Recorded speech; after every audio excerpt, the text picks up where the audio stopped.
Every Sunday at Lambeau Field, I served bratwurst and beer to thousands of Packers fans, and not one of them knew I owned the entire concessions company. My wife Liberty thought we were barely making ends meet, but I had my reasons for hiding the truth. When family treasures started disappearing and my father nearly died under suspicious circumstances, I had to make a choice. Sometimes the biggest revelations happen at halftime. Before we begin, let me know where you're tuning in from down in the comments, and if you enjoy this story, don't forget to subscribe and turn on notifications so you never miss our next tale. Chapter 1.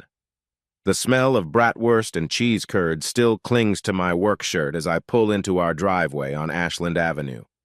It's a Sunday evening in late September 2019, and the Packers just demolished the Broncos 27-16. My hands are raw from serving what felt like 10,000 beers. But I'm smiling. That's what Lambeau Field does to you. Makes you forget you're tired, makes you feel part of something bigger. "Dad's home!" Promise shouts from the front window. She's got her face pressed against the glass, leaving little fog marks with her breath. 14 years old and still acts like I'm coming home from war instead of a concession stand. I grab my Packers cap from the passenger seat, the one signed by Brett Favre that I'll never sell no matter what, and head inside. The house smells like Liberty's pot roast, the one recipe her mother taught her that she actually got right. Our home isn't fancy, just a modest two-story colonial that needs new gutters and could use a paint job. But it's ours. Or at least, that's what Liberty thinks. "How was the game, honey?"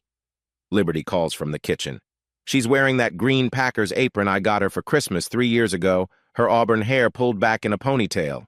Even after 17 years of marriage, she still takes my breath away sometimes. The way the evening light catches her face through the kitchen window, highlighting those emerald eyes that first captured me at that art show in Milwaukee all those years ago. "Packed house," I tell her, kissing her cheek. She smells like vanilla and something expensive, probably that new perfume she bought last week. "Rodgers was on fire. You should have seen his touchdown pass to Adams in the third quarter." Verity looks up from her homework at the dining table. 16 going on 30, that one. "Did you see anyone famous in the VIP suites, Dad?" I chuckle, hanging my jacket on the hook by the door. "You know me, sweetheart. I'm down in the trenches with the regular folks, not up there with the big shots." If only they knew. If only they understood that the big shots in those suites work for me. That Wisconsin Stadium Services, the company name on my uniform, isn't just my employer, it's my empire. $3.6 billion worth of hot dogs, nachos, and overpriced beer across 12 stadiums. But they see Valor Johnson, the guy who's been slinging concessions since before the girls were born. The guy who comes home smelling like fryer oil and speaks with pride about making sure every fan gets their order right. "Edward called," Liberty says, bringing a steaming dish to the table. "He wanted to know if you could help him clean out his garage next weekend." My father, 70 years old and still acts like manual labor builds character. He's the only one besides Aunt Grace and my brother Loyal who knows the truth. He built this business from a single food cart outside the old city stadium in the 60s. "When I started," he loves to say, "Lombardi himself bought a hot dog from me. Told me to keep the change from his $5 bill. That was my first profit." "Sure," I say, taking my seat at the head of the table. "I'll help him out." Liberty serves the pot roast, and for a moment we look like a Norman Rockwell painting. The All-American family in the shadow of Lambeau Field saying grace before Sunday dinner. Promise leads the prayer tonight, thanking God for the Packers' victory and for keeping Grandpa Edward healthy. I peek at Liberty during the prayer. Her eyes are closed, lips moving silently along with Promise's words. She looks peaceful, content. It wasn't always this way. When we first got married, Liberty had dreams bigger than Green Bay. She wanted to open galleries in Chicago, New York, maybe even Paris. She'd spend hours showing me art books, pointing out the subtle differences between Monet and Manet, explaining why Basquiat was revolutionary. I'd listen, genuinely fascinated not by the art, but by her passion for it. The way her whole face would light up when she discovered a new artist. "I want to show the world that great art doesn't just live in big cities," she told me on our honeymoon, standing in front of a Chagall at the Art Institute of Chicago. Green Bay deserves beauty, too. So she opened her gallery downtown, a cozy space between a craft brewery and an antique shop. I was so proud of her. Still am, I suppose. She took her maiden name off the door last year. It just says Liberty Gallery now, but she kept the vision alive. Local artists, traveling exhibitions, even some bigger names when she can swing it. Mom sold a painting today, Verity announces, cutting into her meat. That big, abstract one that looked like a Packers jersey if you squinted. Liberty laughs, and it's like music. It was actually inspired by the industrial architecture of the paper mills, but yes, the buyer saw football in it too. Everything in this town comes back to football eventually. How much did it sell for? I ask, genuinely curious. 8,000, she says, trying to sound casual, but I catch the pride in her voice. The artist gets 60%, of course. That's wonderful, Lib. I reach over and squeeze her hand. You're building something special with that gallery. She squeezes back, but there's something in her eyes I can't quite read. It's okay. I mean, it's not Madison Avenue, but it's mine. That's when I almost tell her. Right there, with pot roast gravy cooling on my plate and my daughters arguing about whether Aaron Rodgers or Brett Favre is the greatest Packer of all time. I almost say, Liberty, honey, if you want Madison Avenue, I could buy you a whole block of it. Hell, I could buy you the Met if that's what would make you happy. But I don't, because 14 years ago, when we were planning our wedding, my father pulled me aside. He was still CEO then, still the official face of WSS. Son, he said, lighting his pipe in his study back when you could still smoke indoors without everyone losing their minds. You're about to marry a beautiful, ambitious woman, but you need to know if she loves you or your money. She doesn't even know about the money, Dad. Exactly, and I want to keep it that way, at least for a while. He pulled out a document, thick as a phone book. This is a prenuptial agreement. I had Jimmy, you remember Jimmy, my lawyer from the club, draw it up. I'm calling it the Lombardi Legacy Clause. I laughed. You're naming a prenup after Vince Lombardi? The man said it best. The only place success comes before work is in the dictionary, and more importantly, individual commitment to a group effort, that's what makes a team work.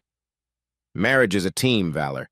This just makes sure everyone's playing for the same reasons. The prenup was pretty straightforward, wrapped in a lot of legal language. If either spouse cheated, abandoned the family, or committed any crime against the other, they'd forfeit all claims to marital assets. It also protected the family business as separate property, inherited rather than earned during marriage.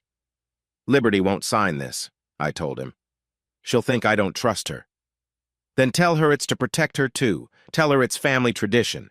Hell, tell her I'm a paranoid old man who won't pay for the wedding without it. I don't care, but she signs it or you don't get married with my blessing. Liberty signed it without much fuss, actually. We were young, in love, and neither of us could imagine ever triggering those clauses. It's actually kind of romantic, she said after reading it. Like we're so sure about each other that we're willing to put it in writing.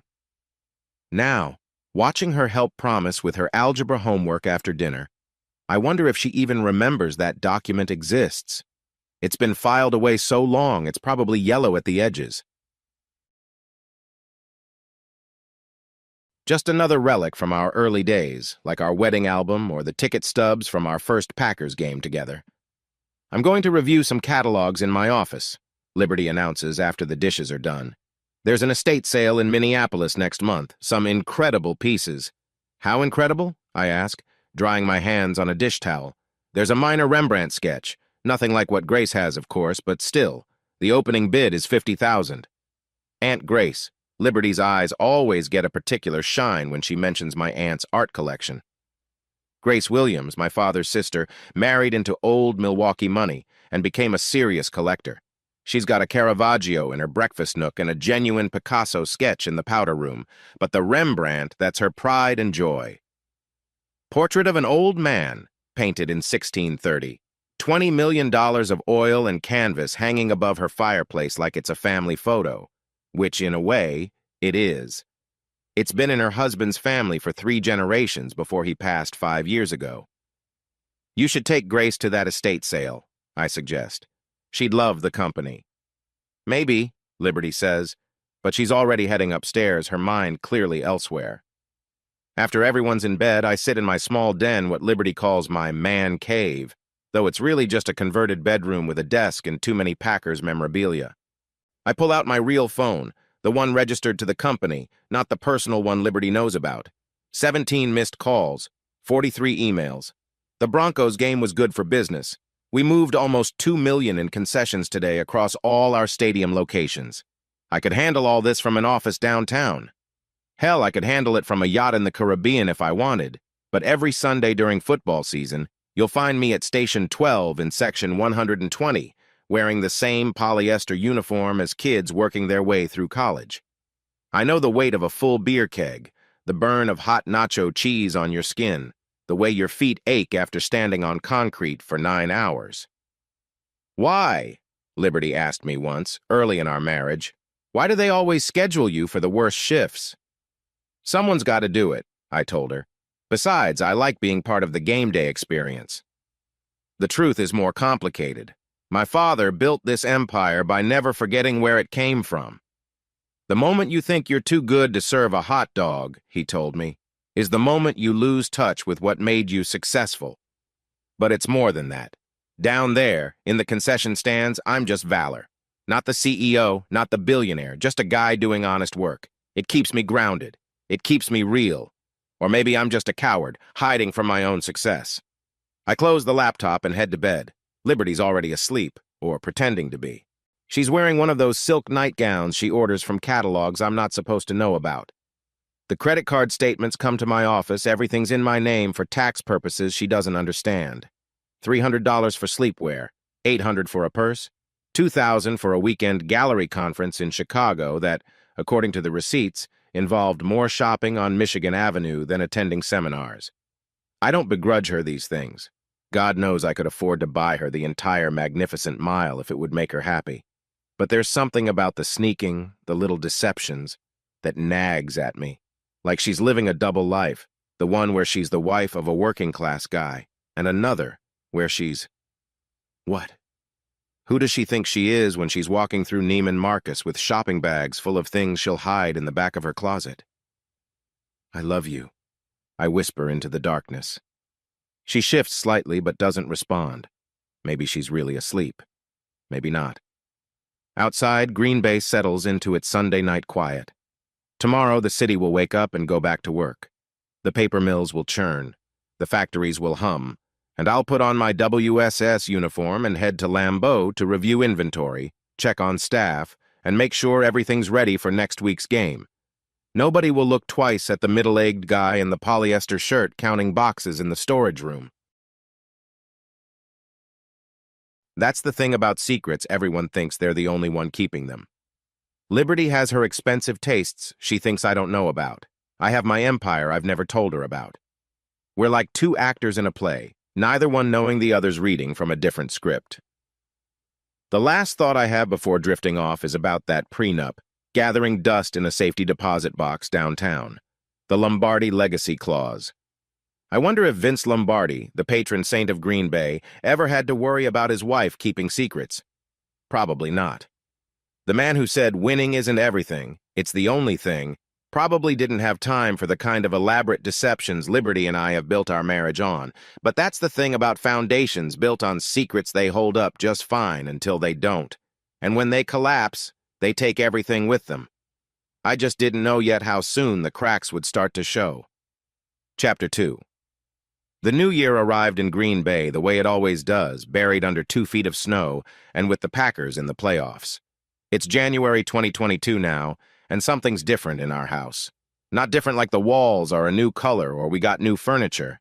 Different like when you know a storm's coming because the air pressure changes, makes your joints ache. Liberty's been coming home late from the gallery. Not just 10 or 15 minutes late, we're talking hours.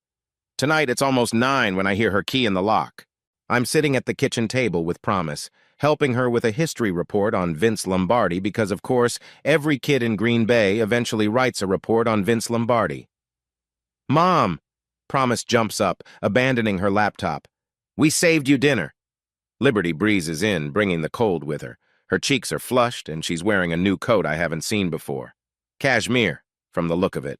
maybe a couple $1,000 hanging on her shoulders like it's nothing. "Oh, sweetie, I ate already," she says, kissing Promise's head but not meeting my eyes. "Client dinner. You know how it is?" "Which client?" I ask, keeping my voice casual. Just a husband asking about his wife's day. "The Hendersons. They're interested in commissioning something big for their new house on the river." She's already moving toward the stairs, shedding that expensive coat. I'm exhausted. Going to take a bath. The Hendersons moved to Florida 6 months ago. I know because Tom Henderson and I used to grab beers after Packers games, and he sent me a picture of himself in a Jimmy Buffett shirt, holding a margarita, caption reading, "No more frozen tundra for this cheesehead." "Dad, you're squishing your sandwich," Promise says. I look down. I've pressed my palm into the leftover ham and Swiss I was eating, mayo oozing between my fingers. "Sorry, honey. Just thinking about work stuff. But I'm not thinking about work. I'm thinking about the way Liberty smelled when she walked past, not like restaurant food or winter air, like cologne, men's cologne, something expensive and unfamiliar." 2 nights later, she's late again. This time, Verity notices. "Is Mom okay?" she asks me while we're watching the Packers destroy the Lions in the playoffs. She seems different. Verity's got her mother's eyes, but my instincts. Sees things other people miss. Probably why she's already decided she wants to be a journalist. Why she carries that little notebook everywhere, writing down observations like she's some kind of teenage detective. "What do you mean, different?" She chews her bottom lip, thinking. She's on her phone all the time, and she laughs at texts but won't tell us what's funny, and she bought 3 new dresses last week but hasn't worn any of them anywhere we've seen. My stomach turns to ice, but I keep my eyes on the game. Maybe she's just busy with the gallery. You know how she gets when she's planning a big exhibition. "Maybe," Verity says, but she doesn't sound convinced. That night, after everyone's asleep, I do something I'm not proud of. I check our joint credit card statement online. Liberty doesn't know I can see these in real time. She still thinks statements come monthly in the mail like it's 1995. There it is. Dinner at Carmine's, the fancy Italian place downtown, $243. That's not a business dinner. That's wine and appetizers and probably that chocolate souffle she loves. On a night she told me she was doing inventory. There's more. Charges at boutiques I've never heard of in Appleton and Milwaukee. A hotel bar tab at the Pfister for $87 on a Tuesday afternoon when she was supposedly at a dental appointment. Little lies adding up like snowflakes until they're heavy enough to break branches. I pour myself 3 fingers of bourbon, the good stuff Edward gave me for Christmas, and sit in my den, staring at the framed photo from our wedding. Liberty in white lace, me in a rented tux that was too tight in the shoulders, both of us grinning like we'd won the lottery. In a way, she had. She just didn't know it yet. My phone buzzes, the secure one. It's a text from Marcus, my CFO. "Need your approval on the Chicago Stadium renewal, $47 million over 5 years. I approve it without really reading. 47 million. That's monopoly money to me now. Numbers on a screen. But I remember when $47 was the difference between making rent or not. Liberty doesn't remember those days her parents were comfortable, not rich, but never poor. She doesn't know what government cheese tastes like or how to make a single package of ramen feed 2 people. That's why I've kept the secret, I tell myself. So she never has to worry about money. So the girls never have to wear the same pair of shoes until the soles separate from the upper. Noble reasons, honorable lies. But watching her lie to me, these small betrayals piling up like debts, I wonder if I've been fooling myself. Maybe I kept the money secret because I knew deep down that it would change everything. Change her, change us. The next morning's Saturday, and Liberty announces she's going to an art fair in Chicago. "I might stay overnight," she says, not looking up from her phone, "depending on how late it runs." "Want company?" I offer. "The girls could check out the museums." "No." The word comes out too fast, too sharp. She softens it with a smile that doesn't reach her eyes. "I mean, it'll be boring for you. Just a bunch of dealers and artists talking shop. You'd hate it." She's right. I would hate it. But that's not why she doesn't want me there. "Besides," she adds, "don't you have that thing with your dad? Cleaning out his garage?" The garage. Right. Edward's been after me for weeks about it. Good excuse for Liberty to have the day to herself, or to whoever she's really meeting. I spend the morning at Edward's house, a ranch-style place he's lived in since Mom died 10 years ago. The garage is exactly what you'd expect from a man who built a concessions empire full of old equipment, boxes of promotional materials from the 80s, and at least 17 Packers garden gnomes. "You look like hell," Edward says, handing me a Miller Lite even though it's not even noon. "Thanks, Dad. You always know just what to say." He grunts, dragging a box labeled Tax Records 19,871,990 inches to the trash pile. "It's that woman, isn't it?" "What woman?" "Don't play dumb with me, boy. I've got Parkinson's, not blindness. Liberty's stepping out on you." The beer tastes like battery acid. "You don't know that." "I know she was at the Kohler Resort 2 weeks ago when she told you she was visiting her sister in Madison." He pulls out his phone, shows me a photo. It's grainy, taken from across a restaurant, but it's definitely Liberty. And she's definitely with a man who definitely isn't me. "Cousin Jerry was there for a golf tournament. Recognized her? Thought it was weird you weren't with her." The man in the photo is younger than me, maybe early 30s. Dark hair slicked back, expensive suit, the kind of watch that costs more than most people's cars. He's leaning toward Liberty, his hand on hers across the table. She's laughing, head thrown back, the way she used to laugh with me when we were young and everything was possible. "Who is he?" My voice sounds like it's coming from very far away. Jerry didn't know, but he said they looked friendly. Friendly. Such a polite Midwestern way to say it, like calling a tornado a bit of weather or cancer a spot of trouble. "What are you going to do?" Edward asks. "I don't know." "That prenup still valid?" "Dad." "I'm serious. You catch her cheating, she gets nothing. That was the deal." "It's not about the money." Edward laughs, but it's bitter. "It's always about the money, son. Maybe not for you, but for her? Woman who spends $2,000 on a purse while thinking her husband makes $15 an hour? It's about the money." We work in silence for a while, sorting through decades of accumulated junk. I find a photo from my wedding, must have fallen out of an album. Liberty and I cutting the cake at the reception, held at Lambeau Field because where else would you have a wedding reception in Green Bay? She's feeding me a piece, and I've got frosting on my nose, and we look so damn happy it makes my chest hurt. "She wasn't always like this," I tell Edward. "She used to be different, simpler. Remember when she'd come over for Sunday dinners and help Mom in the kitchen?" "People change," Edward says. "Or maybe they just finally show you who they really are." That night, Liberty comes home from Chicago glowing. Not the glow of someone who spent all day in stuffy conference rooms looking at art. The glow of someone who's been properly and thoroughly, "How was the fair?" I ask, cutting off that line of thought. "Productive," she says, hanging up that cashmere coat. "Made some good connections." "Any pieces worth bringing to Green Bay?" "Maybe. There's this dealer, Creed Martinez, who has access to some incredible collections. He's thinking about partnering with some regional galleries." Creed Martinez. So that's his name. Sounds like a soap opera villain or a guy who sells timeshares in Cabo. "Is he local?" "Chicago-based, but he travels a lot. Actually, he might come up here next week to see the gallery space." She's telling me about her affair partner right to my face, weaving him into our normal life like he belongs there. The audacity of it makes me want to laugh, or scream, or both. "That's great, honey," I say instead. "Maybe I'll stop by and meet him." Something flickers across her face panic, but it's gone so fast I might have imagined it. "Oh, you'd be bored. Besides, don't you have inventory that day?" She doesn't even know what day he's coming, but she's already making sure I won't be there. We're playing chess now, except she doesn't know I can see all her pieces.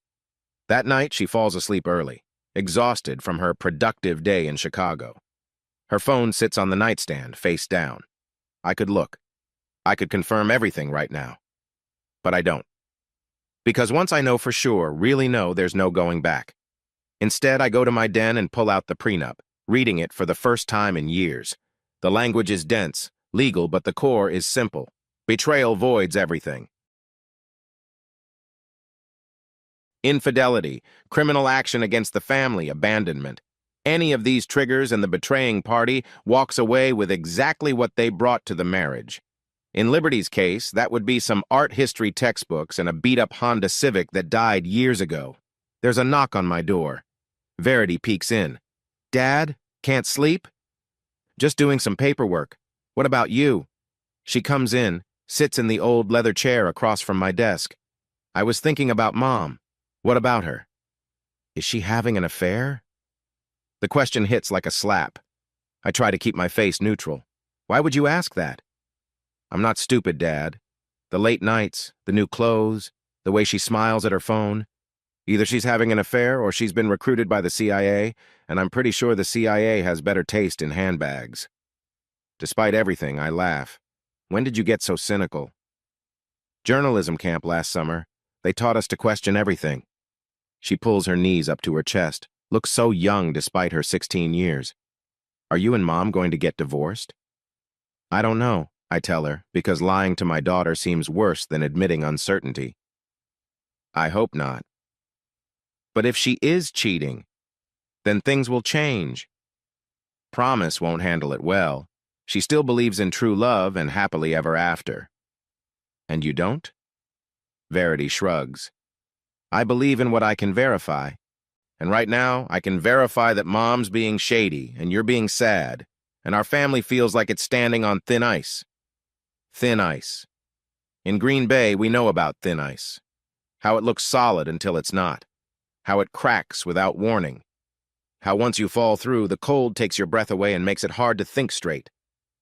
Whatever happens, I tell Verity, you and Promise are my priority. Always.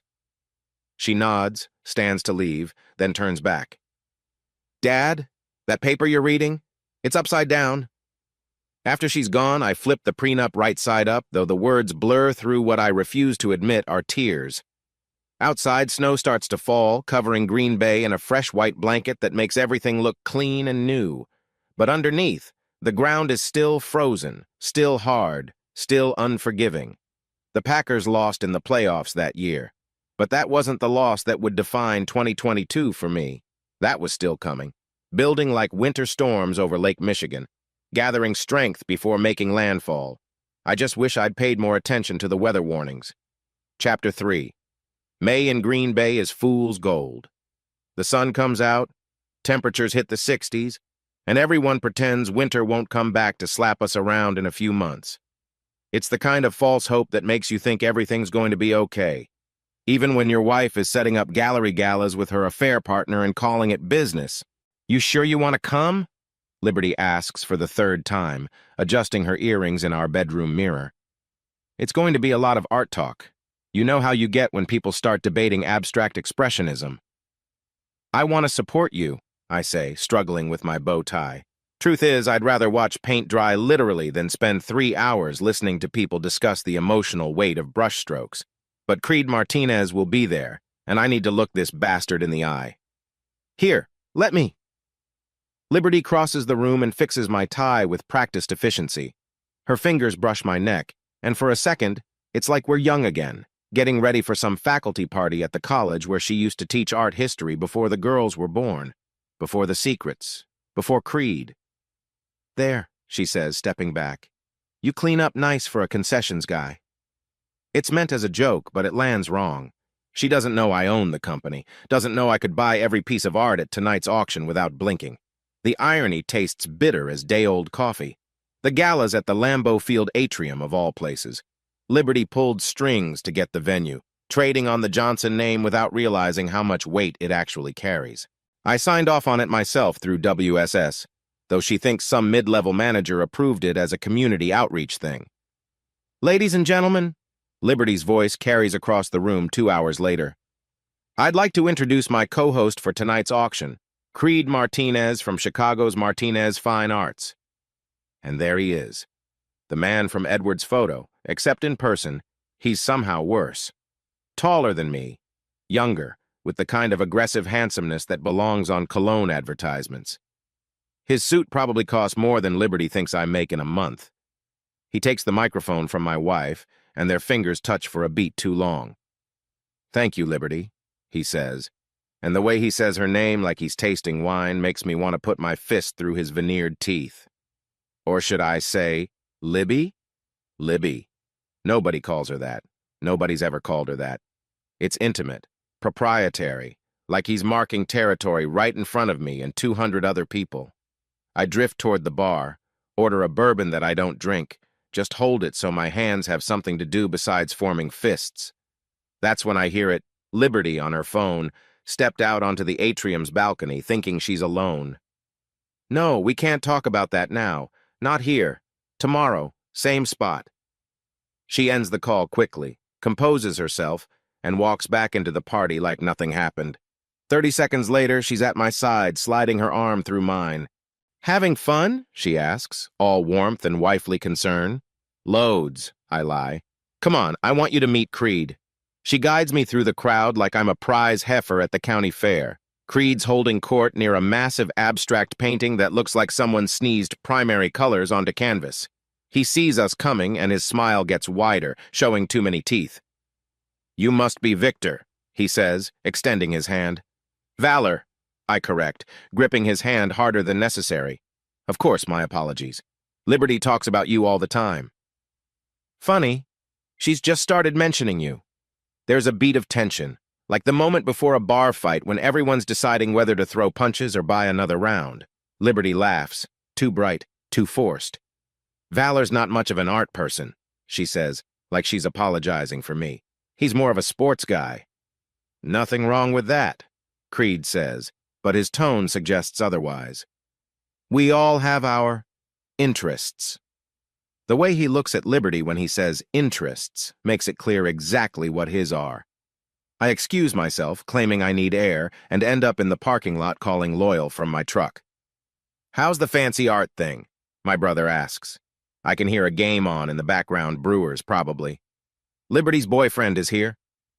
You want me to come down there? I can be there in 20 minutes with a tire iron. No, maybe, I don't know. Val, you need to do something. Either confront her or hire a PI or something. This limbo you're in, it's eating you alive. He's right. When I get home that night, after Liberty's gone to bed actually humming, like she's had the best night of her life, I do something I should have done weeks ago. I go through our finances like a forensic accountant. The official stuff, the accounts Liberty knows about, they're normal enough. But there are withdrawals, cash withdrawals. 500 here, 1,000 there, always labeled gallery supplies or exhibition costs. In the last 3 months, she's pulled nearly 30 grand in cash. What does an art gallery need with that much cash? I dig deeper, into the business credit card she doesn't know I can access. There are charges at hotels, not just bars or restaurants, but room charges. The Kohler Resort, a boutique hotel in Milwaukee.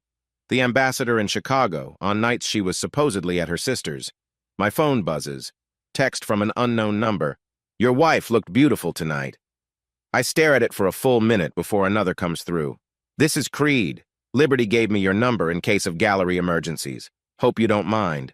I delete both texts without responding, but my hands are shaking. The audacity. The sheer, breathtaking balls of this guy, texting me about my wife's beauty like we're buddies comparing notes. Sunday morning, I take the girls to Aunt Grace's while Liberty sleeps off her gala success. Grace lives in a mansion on the east side, all brick and ivy like something out of a British murder mystery. The Rembrandt hangs in her living room, oversized and imposing, an old man staring down at us with eyes that have seen centuries pass. It's magnificent, isn't it? Grace says, catching me looking. Harold bought it for our anniversary, 30 years. How much is it worth? Promise asks with the tactlessness of a 14-year-old. About 20 million, Grace says casually, like she's discussing the price of milk. But it's not about the money. It's about what it represents. Love, commitment, the promise that some things are forever. Nothing's forever, Verity mutters, and Grace shoots me a concerned look. Everything okay at home? She asks when the girls wander off to raid her kitchen. Fine, I lie. Valor Johnson, I changed your diapers. Don't you dare lie to me. So I tell her. Not everything, but enough. About Liberty's late nights, the mysterious charges, the new business partner who seems more interested in my wife than her gallery. Grace listens, her face growing stonier with each word. That little witch, she finally says. And coming from Grace, who once scolded me for saying damn at Thanksgiving, it's like hearing a nun drop an F-bomb. I don't have proof, I say. Not real proof. Then get some. And when you do, you nail her to the wall with that prenup your father made you sign. You know about that? Edward tells me everything. Always has. Did you know he had Liberty investigated before your wedding? This is news to me. What? Nothing major, just a background check. She came back clean, but... Grace pauses, choosing her words carefully. The investigator said she had champagne tastes on a beer budget.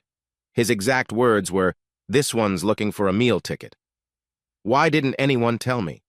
Would you have listened? You were 25 and in love. Besides, we hoped we were wrong. Hoped she'd love you for you. That night, I finally do what I've been avoiding. I hire a private investigator. Not some guy from the Yellow Pages, but a firm out of Milwaukee that specializes in matrimonial investigations. They're discreet, professional, and expensive enough that I know they're good. What exactly are you looking for? The investigator, a woman named Sarah, asks over the phone.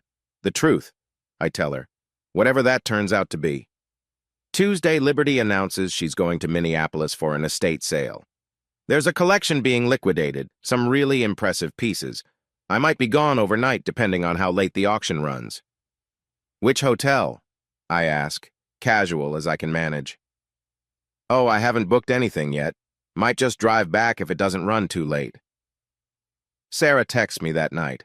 Subject checked into the Marquette Hotel, Minneapolis. Not alone.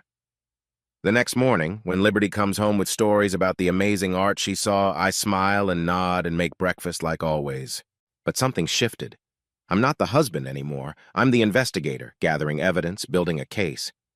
You look tired, I tell her. Long drive? Brutal, she says, yawning theatrically. I didn't get in until almost 3. Sarah's report says she left Minneapolis at 11 p.m. The drive is 4.5 hours. She should have been home by 3:30, but her car didn't appear on our security camera until 5:17 a.m. Where were you for those 2 hours, Liberty? What were you doing? Who were you with? But I don't ask. I pour her coffee and kiss her cheek and pretend I don't notice that she smells like men's cologne again. The same cologne from the art gala. Creed's cologne. I love you, she says suddenly, grabbing my hand as I turn away. I love you too, I respond automatically, but the words feel like ash in my mouth. That afternoon, I meet Loyal at Lambeau. We sit in the empty stands, looking out at the field where so many battles have been fought and won. Sarah sent me pictures, I tell him, showing him my phone. Liberty and Creed, entering the hotel together, his hand on her lower back, her laughing at something he's saying. That's not conclusive, Loyal says, but even he doesn't sound convinced. There's more. I swipe to the next photo. Through a restaurant window, Liberty and Creed at dinner. The next one, they're in the hotel bar, sitting too close, her hand on his thigh. Jesus, Val. There's one more thing, I say. Sarah found out Creed's not just an art dealer. He's got a record. Fraud, forgery, selling stolen goods. He did 18 months in minimum security 5 years ago. And Liberty's mixed up with this guy? Looks like it. We sit in silence for a while, watching maintenance crews work on the field. Finally, Loyal speaks. What are you going to do? I don't know yet. But I need to protect the girls, and the family, and the business. And yourself? I think about that for a long moment. I'm already broken, Loyal. I'm just trying to figure out how bad the damage is before I start rebuilding. That night, Liberty works late at the gallery again, but this time, I don't stay home wondering. I know exactly where she is, because Sarah's watching. She's at a wine bar with Creed, and according to Sarah's texts, they're not discussing art. When she comes home at 11, I'm in bed, pretending to sleep. She slides in beside me, careful not to wake me, and I lie there in the dark, smelling another man's cologne on my wife, feeling the space between us that's wider than the few inches of mattress. Tomorrow, Sarah says, she'll have something big, something that will change everything. I stare at the ceiling, counting the minutes until dawn, until tomorrow, until the truth I both crave and dread. The facade isn't just cracking anymore, it's crumbling piece by piece, and I'm not sure what will be left standing when it all comes down. Chapter 4. The call comes at 2:17 a.m. on September 3rd. I know the exact time because I've been staring at the clock, unable to sleep, replaying Sarah's latest report in my head. Liberty's burner phone, the offshore accounts, the storage unit in Creed's name, all the pieces of something bigger, something worse than just an affair. Valor? It's Aunt Grace, and she's crying. Not the gentle tears of a sad movie, but raw, gasping sobs. Someone broke into my house. They took it. They took the Rembrandt. I'm out of bed before she finishes the sentence, pulling on yesterday's jeans. Liberty stirs, mumbles something. What's wrong? She sits up, suddenly alert. Break-in at Grace's. They took the painting. Oh my God. Her hand flies to her mouth. Is she okay? Was she hurt? She's fine. She wasn't home. Liberty's already out of bed, throwing on clothes. We have to go to her. She must be devastated. We drive through empty Green Bay streets, Liberty chattering nervously about how awful this is, how violated Grace must feel. How could someone do this? Her performance is good, maybe too good. The shock seems genuine, but there's something else underneath. Anticipation? Relief? Grace's house is lit up like a crime scene from a TV show, which I guess it is now. Police cars everywhere, lights flashing, neighbors in robes and slippers gathering on the sidewalk like disaster tourists. Grace is on her front steps, wrapped in a blanket, talking to a detective. "Oh, Grace!" Liberty rushes to her, arms open. "I'm so sorry. This is terrible." They embrace, and over Liberty's shoulder, Grace catches my eye. There's something in her look, a question maybe, or a warning. Detective Noble Garcia introduces himself. Hispanic guy, mid-40s, with the kind of worn-in face that says he's seen everything twice. "You're the nephew?" "Yes." "What happened?" "Back door was jimmied around midnight. Professional job disabled the alarm system first. They knew exactly what they were after. Took the Rembrandt and a couple smaller pieces, left everything else." "How did they know the alarm code?" I ask. That's the $20 million question. Noble's looking at Liberty as he says it. She's still comforting Grace, hasn't noticed his attention. "Mrs. Williams, who knew your code?" "Family," Grace says quietly. "Just family. Me, Valor, Edward, the girls sometimes. And Liberty, of course." "Of course," Noble repeats, making a note. Liberty finally notices the scrutiny. "You can't possibly think, Detective, I was home all evening. With my family. We watched the Packers preseason game. Can anyone verify that?" "Her husband and daughters," I say, but my voice sounds strange, detached. Because I'm remembering that Liberty did step out around 10. Said she needed something from her car. Was gone maybe 20 minutes. Enough time to make a phone call? Send a text? Give someone a code? Noble asks more questions. Where were we exactly? What time did we go to bed? Has anyone noticed suspicious people around the neighborhood? Liberty answers everything with the right mix of concern and indignation, the wrongly accused helping however she can. "The thief was smart," Noble says, looking at the broken glass. "But not smart enough. Left us some evidence. We'll find them." In the car driving home, Liberty's quiet. Then, "That detective thinks I had something to do with it." "That's ridiculous," I say, watching her from the corner of my eye. "Is it? I mean, I work in the art world. I knew about the painting. I knew the code." She's twisting her wedding ring, a nervous habit I haven't seen in years. "God, Valor, what if they actually suspect me? Do you have any reason for them to suspect you?" The question hangs in the air like fog off the lake.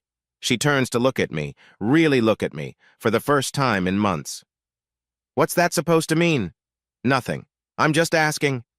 "It sounds like you're accusing me of something." "I'm not accusing you of anything, Liberty, but if there's something you need to tell me, now would be the time." She's quiet for so long I think she might actually confess. To the affair, to the theft, to all of it. Instead, she says, "I can't believe you'd even suggest. After 17 years of marriage, you think I'm capable of stealing from your aunt? I don't know what you're capable of anymore." It slips out before I can stop it. She goes rigid in the passenger seat. "What's that supposed to mean?" "You're never home. You're always with him." Him? Who's him? Creed Martinez. She laughs, but it's bitter, defensive. Creed is a business associate. We're working on bringing major exhibitions to Green Bay. I'm sorry if my trying to build something meaningful threatens you. What threatens me is my wife coming home smelling like another man's cologne. The words hang between us like a challenge. She opens her mouth, closes it, opens it again. I can't believe you. Your aunt just lost a $20 million painting and you're, what, accusing me of having an affair? Are you? Go to hell, Valor. She doesn't speak to me for the rest of the drive. When we get home, she goes straight to the guest room and locks the door. I sit in my den and call Sarah. I need everything you have on Creed Martinez, everything. I'll email it within the hour, but Valor? There's something you should know. I was watching them tonight, Liberty and Creed. They were together until about 11:30. Where? A motel off Highway 41. The break-in happened at midnight? Yeah. Interesting timing. Interesting. That's one word for it. The email comes through as promised. Creed Martinez, real name Craig Martin. 3 arrests for fraud, 2 for theft, 1 conviction that stuck. Suspected of involvement in an art theft ring operating out of Chicago but never proven. Has connections to several black market art dealers. And there, in the list of known associates, Liberty Johnson, gallery owner, Green Bay, Wisconsin. How long has my name been on some FBI watch list because of my wife's extracurricular activities? I forward everything to Noble with a simple note. You might want to look into this. He calls within 10 minutes. Where did you get this? Does it matter? Mr. Johnson, if you have reason to believe your wife is involved, I don't know what I believe anymore, but that information might help. We'll look into it. Don't do anything stupid in the meantime. Too late for that, detective. I married her. I trusted her. I loved her. If that's not stupid, I don't know what is. The next morning, Liberty's gone before I wake up. There's a note. Taking the girls to school, then gallery. We need to talk tonight. But we don't talk that night. Because that night, Noble calls with news. We found the painting. What? Where? Listed in an auction catalog from Sotheby's in New York. Supposed to go on sale next month. We're coordinating with the FBI to intercept it. How did it get there so fast? Mr. Johnson, I think your painting was stolen to order. Someone knew exactly where it was going before they ever broke that window. Creed Martinez. That would be my guess.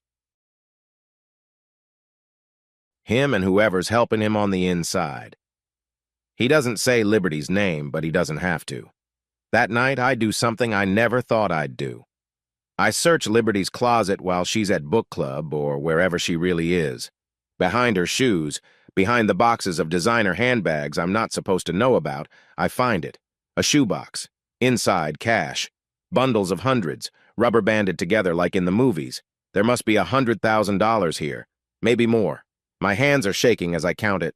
$127,000 in cash, hidden in my wife's closet like she's some kind of drug dealer. I take pictures of everything, then put it back exactly as I found it. Then I go to the bathroom and throw up, my body finally rebelling against the stress of living this double life. When Liberty comes home, I'm in bed, pretending to sleep again. She slides in beside me, and I smell it again, that cologne. Creed's cologne. But now I also smell something else. Fear. She's scared, and she should be. Valor? She whispers. Are you awake? I don't answer. I'm sorry, she says to my back. For everything. I wish things were different. Is that a confession? An apology? A goodbye? I'll never know because I keep my breathing steady, my eyes closed, playing the part of the sleeping husband one more time. Tomorrow, Noble says they're going to arrest Creed when he shows up at the auction house to collect his payment. They want Liberty there, too, want to see if she'll implicate herself. Tomorrow, everything changes. Tonight, I lie next to my wife for what might be the last time, and I try to remember when we were happy, when we were real, when the foundation wasn't made of secrets and lies. But all I can think about is that money in the closet, the Rembrandt hanging in some warehouse in New York, and the sound of Grace crying on the phone at 2:17 a.m. The perfect illusion hasn't just cracked. It's shattered completely, and tomorrow, everyone will see what's been hiding underneath. Chapter 5. The days after the break-in crawl by like wounded animals. September in Green Bay usually means excitement football season ramping up, leaves starting their slow burn from green to gold. But all I can think about is how my life has become a crime scene investigation, where I'm both the detective and one of the victims. Detective Noble Garcia calls me on a Tuesday morning while I'm pretending to review inventory sheets at Lambeau. Really, I'm staring at the same line of numbers, thinking about the $127,000 I found in Liberty's closet 3 days ago. Money I photographed but left exactly where it was, like evidence at a scene I'm not supposed to disturb. "Mr. Johnson," Noble's voice crackles through my phone. "Got a minute?" "Sure." I step outside into the loading dock area where delivery trucks rumble past, drowning out any chance of being overheard. "I've been looking at this break-in and something's not adding up. The glass from your aunt's French doors? Most of it fell outward, like someone broke it from inside." My stomach drops, but I keep my voice level. "What are you saying?" "I'm saying this looks staged, professional but staged. No footprints in the flower beds, no disturbance in the mulch. And here's the kicker, they left a Tiffany lamp worth $8,000 but took the Rembrandt. That's someone who knew exactly what they were after. Or someone who was told exactly what to take," I say, testing the waters. There's a pause. "That's what I'm thinking. Your wife know anyone in the art world who might fence something like this?" "Creed Martinez," I say without hesitation. "Art dealer from Chicago. He's been working with Liberty on some exhibitions. I'll look into him." Another pause. "Mr. Johnson, I have to ask, is there anything else I should know? About your wife? About your family situation?" For a second, I almost tell him everything. About the affair, the cash, the way Liberty smells like another man's cologne. But I need more proof first. Real proof. "Just find the painting, detective." That afternoon, Liberty's putting on a show worthy of an Oscar.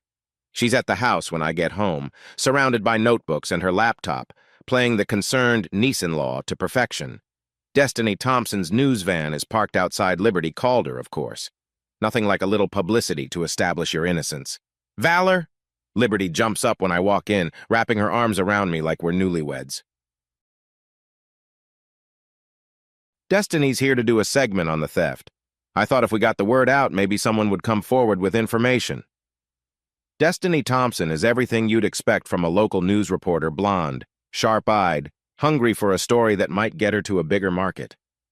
She's got her cameraman set up in our living room, Liberty positioned perfectly so the light catches her tear-filled eyes. "This painting isn't just valuable," Liberty says to the camera, her voice breaking at just the right moment. "It's part of our family's legacy. Aunt Grace trusted us to keep it safe, and we failed her. If anyone knows anything, please come forward." I watch from the doorway, marveling at the performance. She's even wearing the pearl necklace I gave her for our 10th anniversary, playing the devoted wife, the grieving family member. When she glances at me, I force myself to look supportive, even though bile rises in my throat. The interview wraps up and Destiny corners me by the door. "Mr. Johnson, any thoughts on who might have done this?"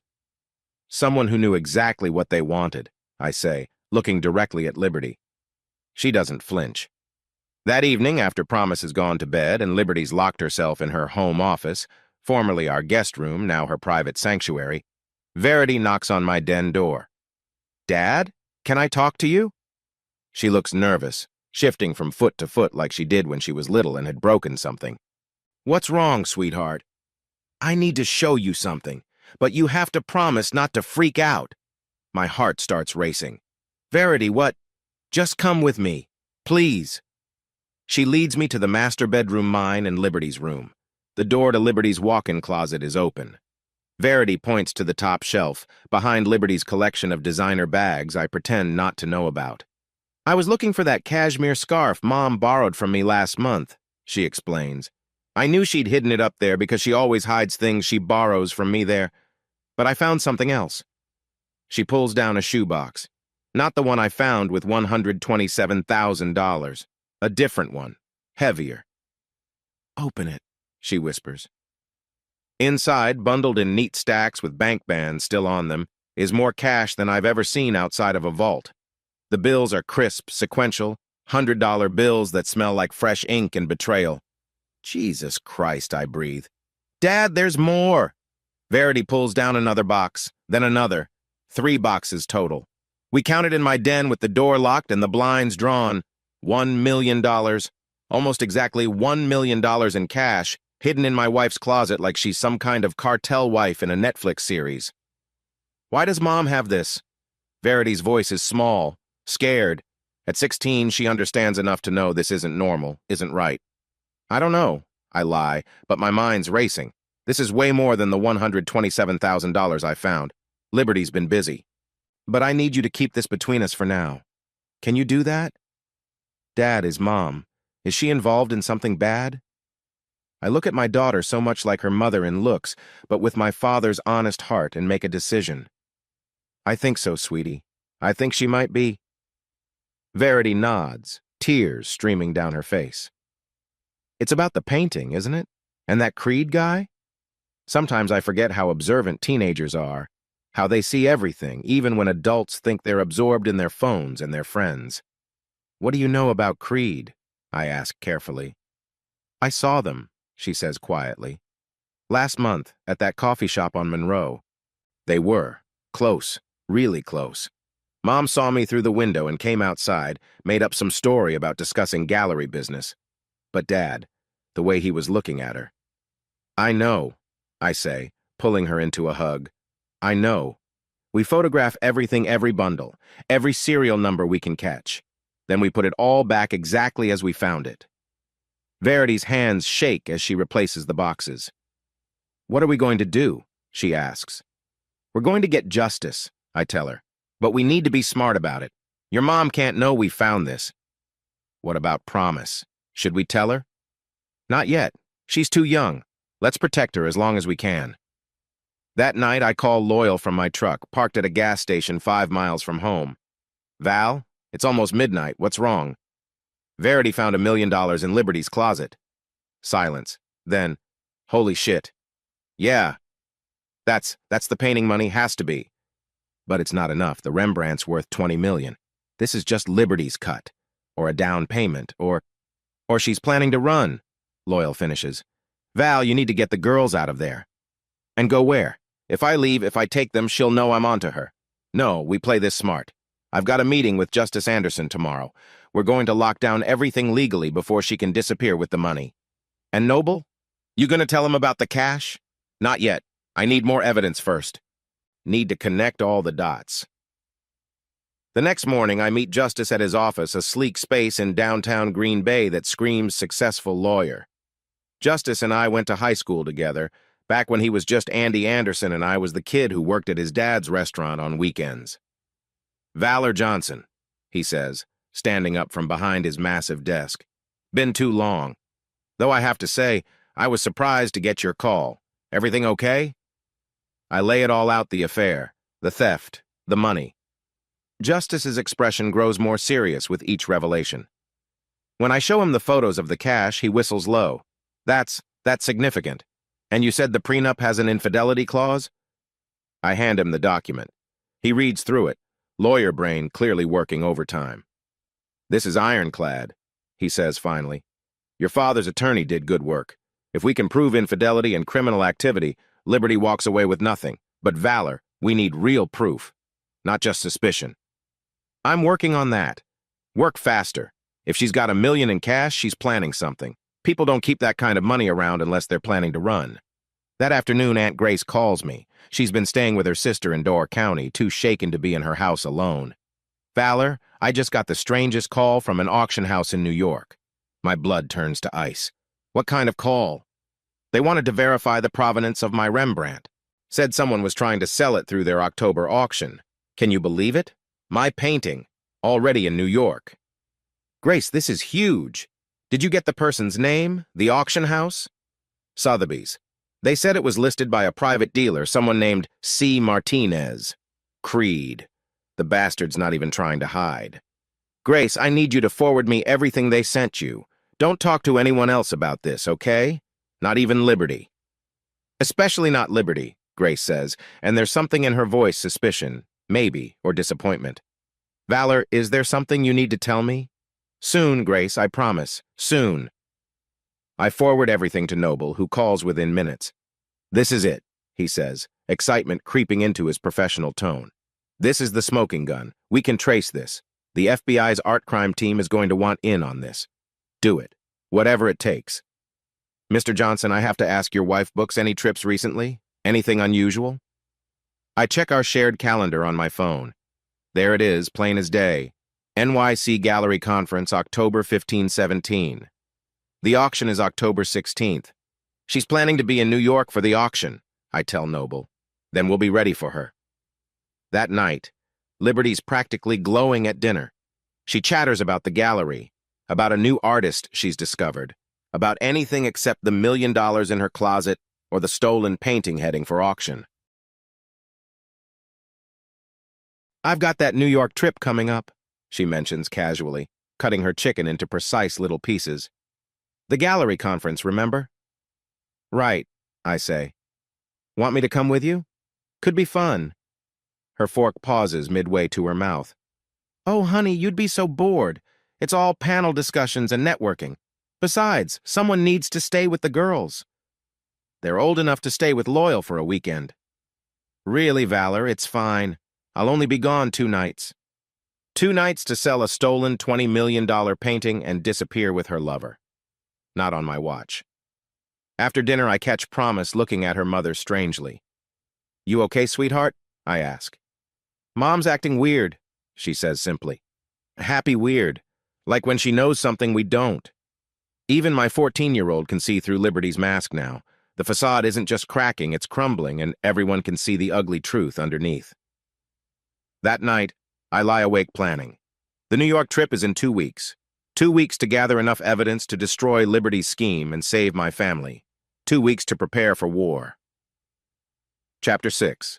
October arrives in Green Bay like a guilty secret, beautiful on the surface with its painted leaves and crisp air, but hiding something rotten underneath. Just like my marriage. I'm sitting in my office at Lambeau when my phone buzzes. Unknown number, but I recognize the voice immediately. "Mr. Johnson? This is Sarah from the investigative firm." Right. The PI I hired before everything exploded. Feels like a lifetime ago.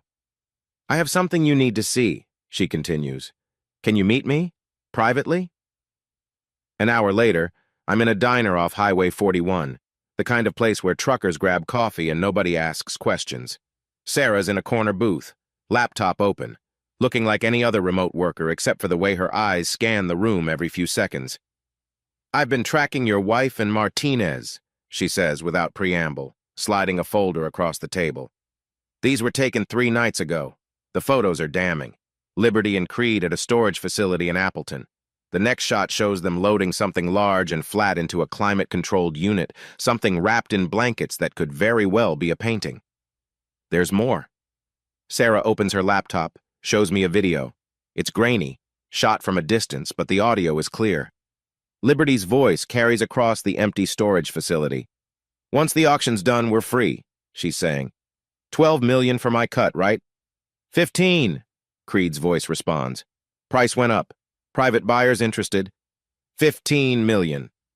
Liberty laughs, and it's a sound I've never heard from her, cold, calculating. God, Valor's going to die when he finds out. 17 years of marriage, and he never knew who I really was." "What about the old man?" Creed asks. "He could be a problem." "Edward's not going anywhere, trust me on that." The video ends. I sit back, coffee turning to acid in my stomach. What does she mean? Edward's not going anywhere. "There's one more thing," Sarah says, pulling out another photo. "This was taken yesterday. It's Liberty at a pharmacy." The next photo shows a close-up of her receipt, somehow obtained, I don't ask how. She bought latex gloves, bleach, and something called warfarin. "That's rat poison," Sarah explains. "Also a blood thinner, in high doses." "It could cause a stroke," I finish, my blood turning to ice. Edward's on blood thinners already for his heart. If someone increased his dose, I'm out of the booth before Sarah can finish talking, throwing money on the table. "Send me everything. Everything you have. Mr. Johnson."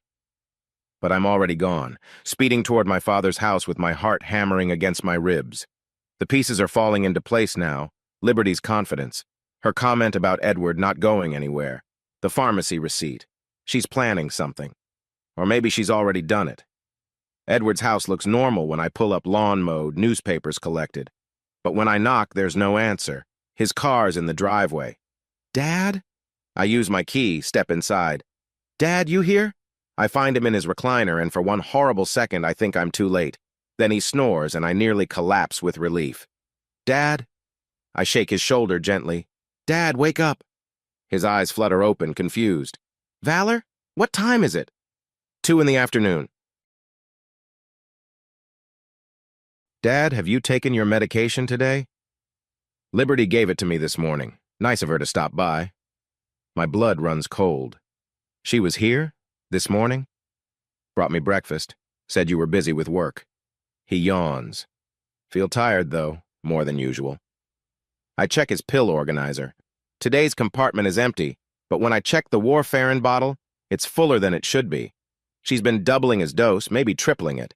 Enough to thin his blood dangerously, make him susceptible to. We're going to the hospital, I tell him. What? I'm fine. Now, Dad. At the ER, I explain my concerns to the doctor, who orders immediate blood work. While we wait, I call Detective Noble. I need you to put a surveillance team on my wife. Now. Mr. Johnson, I can't just... She's trying to kill my father. I have proof she bought rat poison.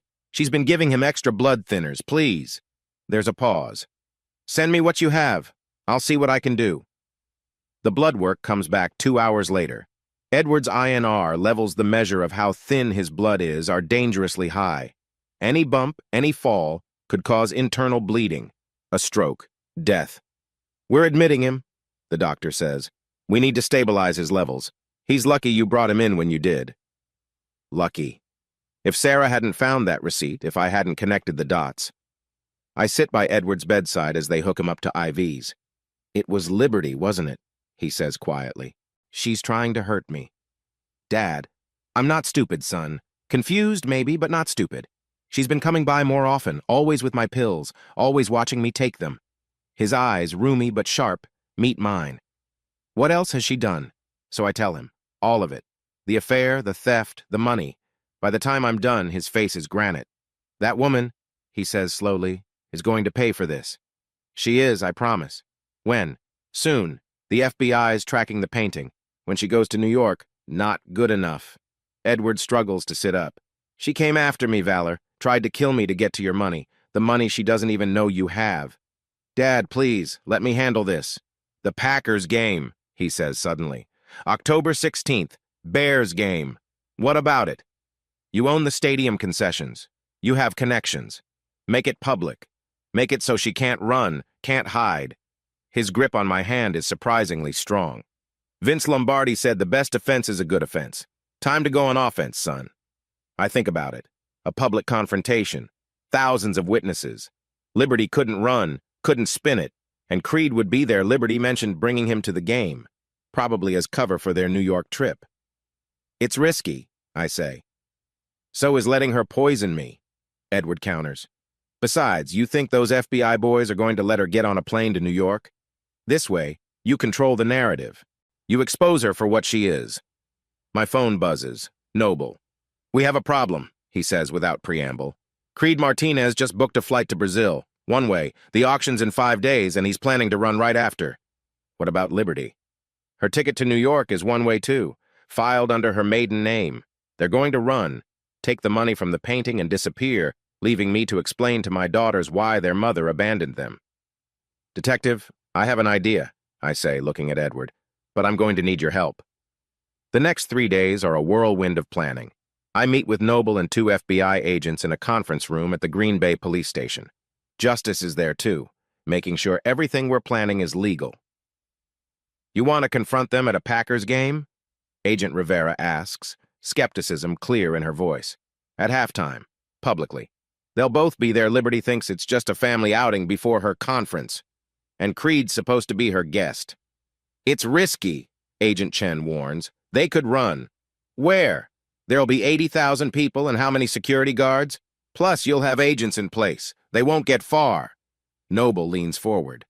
The public humiliation angle might work. Make it impossible for them to deny involvement. Plus, Justice adds, Wisconsin's a one-party consent state for recording.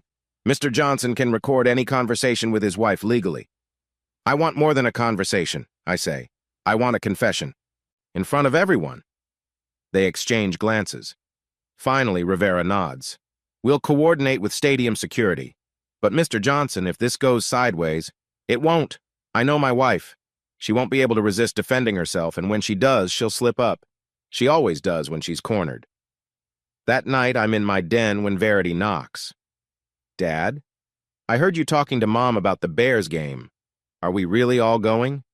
Yeah, sweetheart, all of us. She sits down across from me. It's happening then, isn't it? Whatever you're planning? I should lie, protect her from this. But she's already seen too much, knows too much. Yes. Good. The word is fierce, protective. She hurt Grandpa.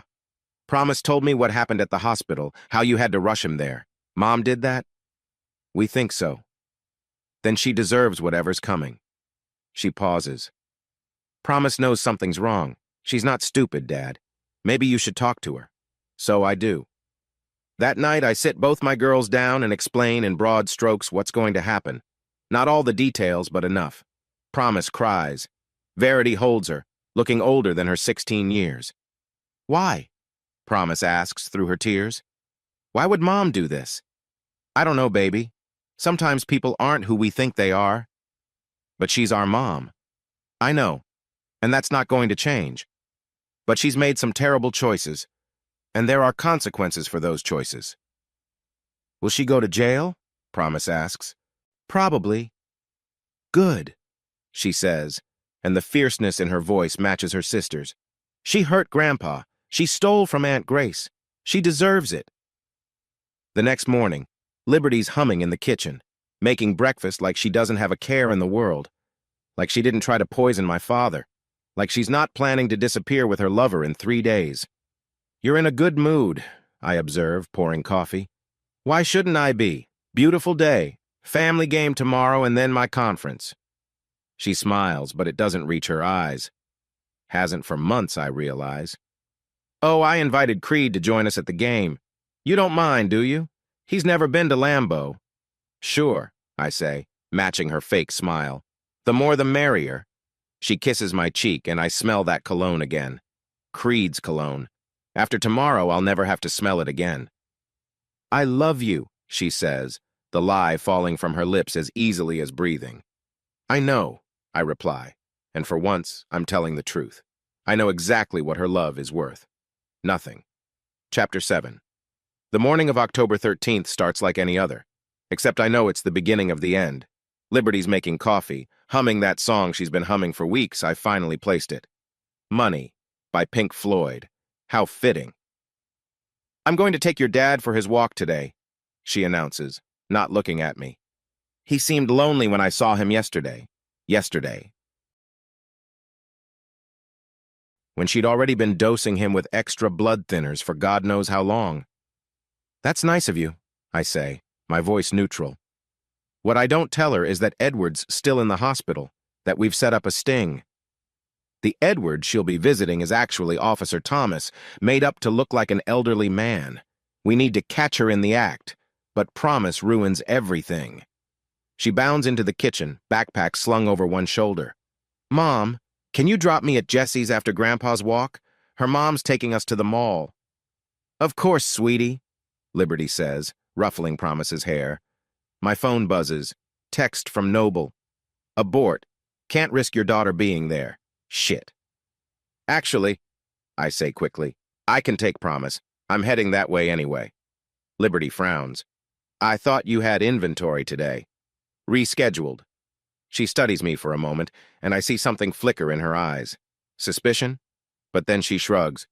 Okay, I'll just go see Edward myself then. An hour later, I'm parked outside Jessie's house with Promise, but my mind's at the hospital with my father. Noble texts, updates. She's here, talking to nurses, asking about his medication schedule. She's leaving. Didn't go to his room. Must have sensed something.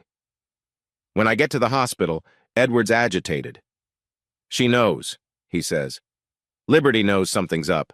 The nurse said she was asking weird questions, like she was testing if he was really here. We'll get her another way, Dad. When? When she's in Brazil spending Grace's money? He grabs my hand, his grip still weak from the medication she poisoned him with. I want to be there tomorrow, at the game. Dad, you're in no condition. I'm going, Valor. Wheelchair or not, I'm going to see that woman get what she deserves. That afternoon, something unexpected happens. Liberty actually takes Edward, the real Edward, for a walk.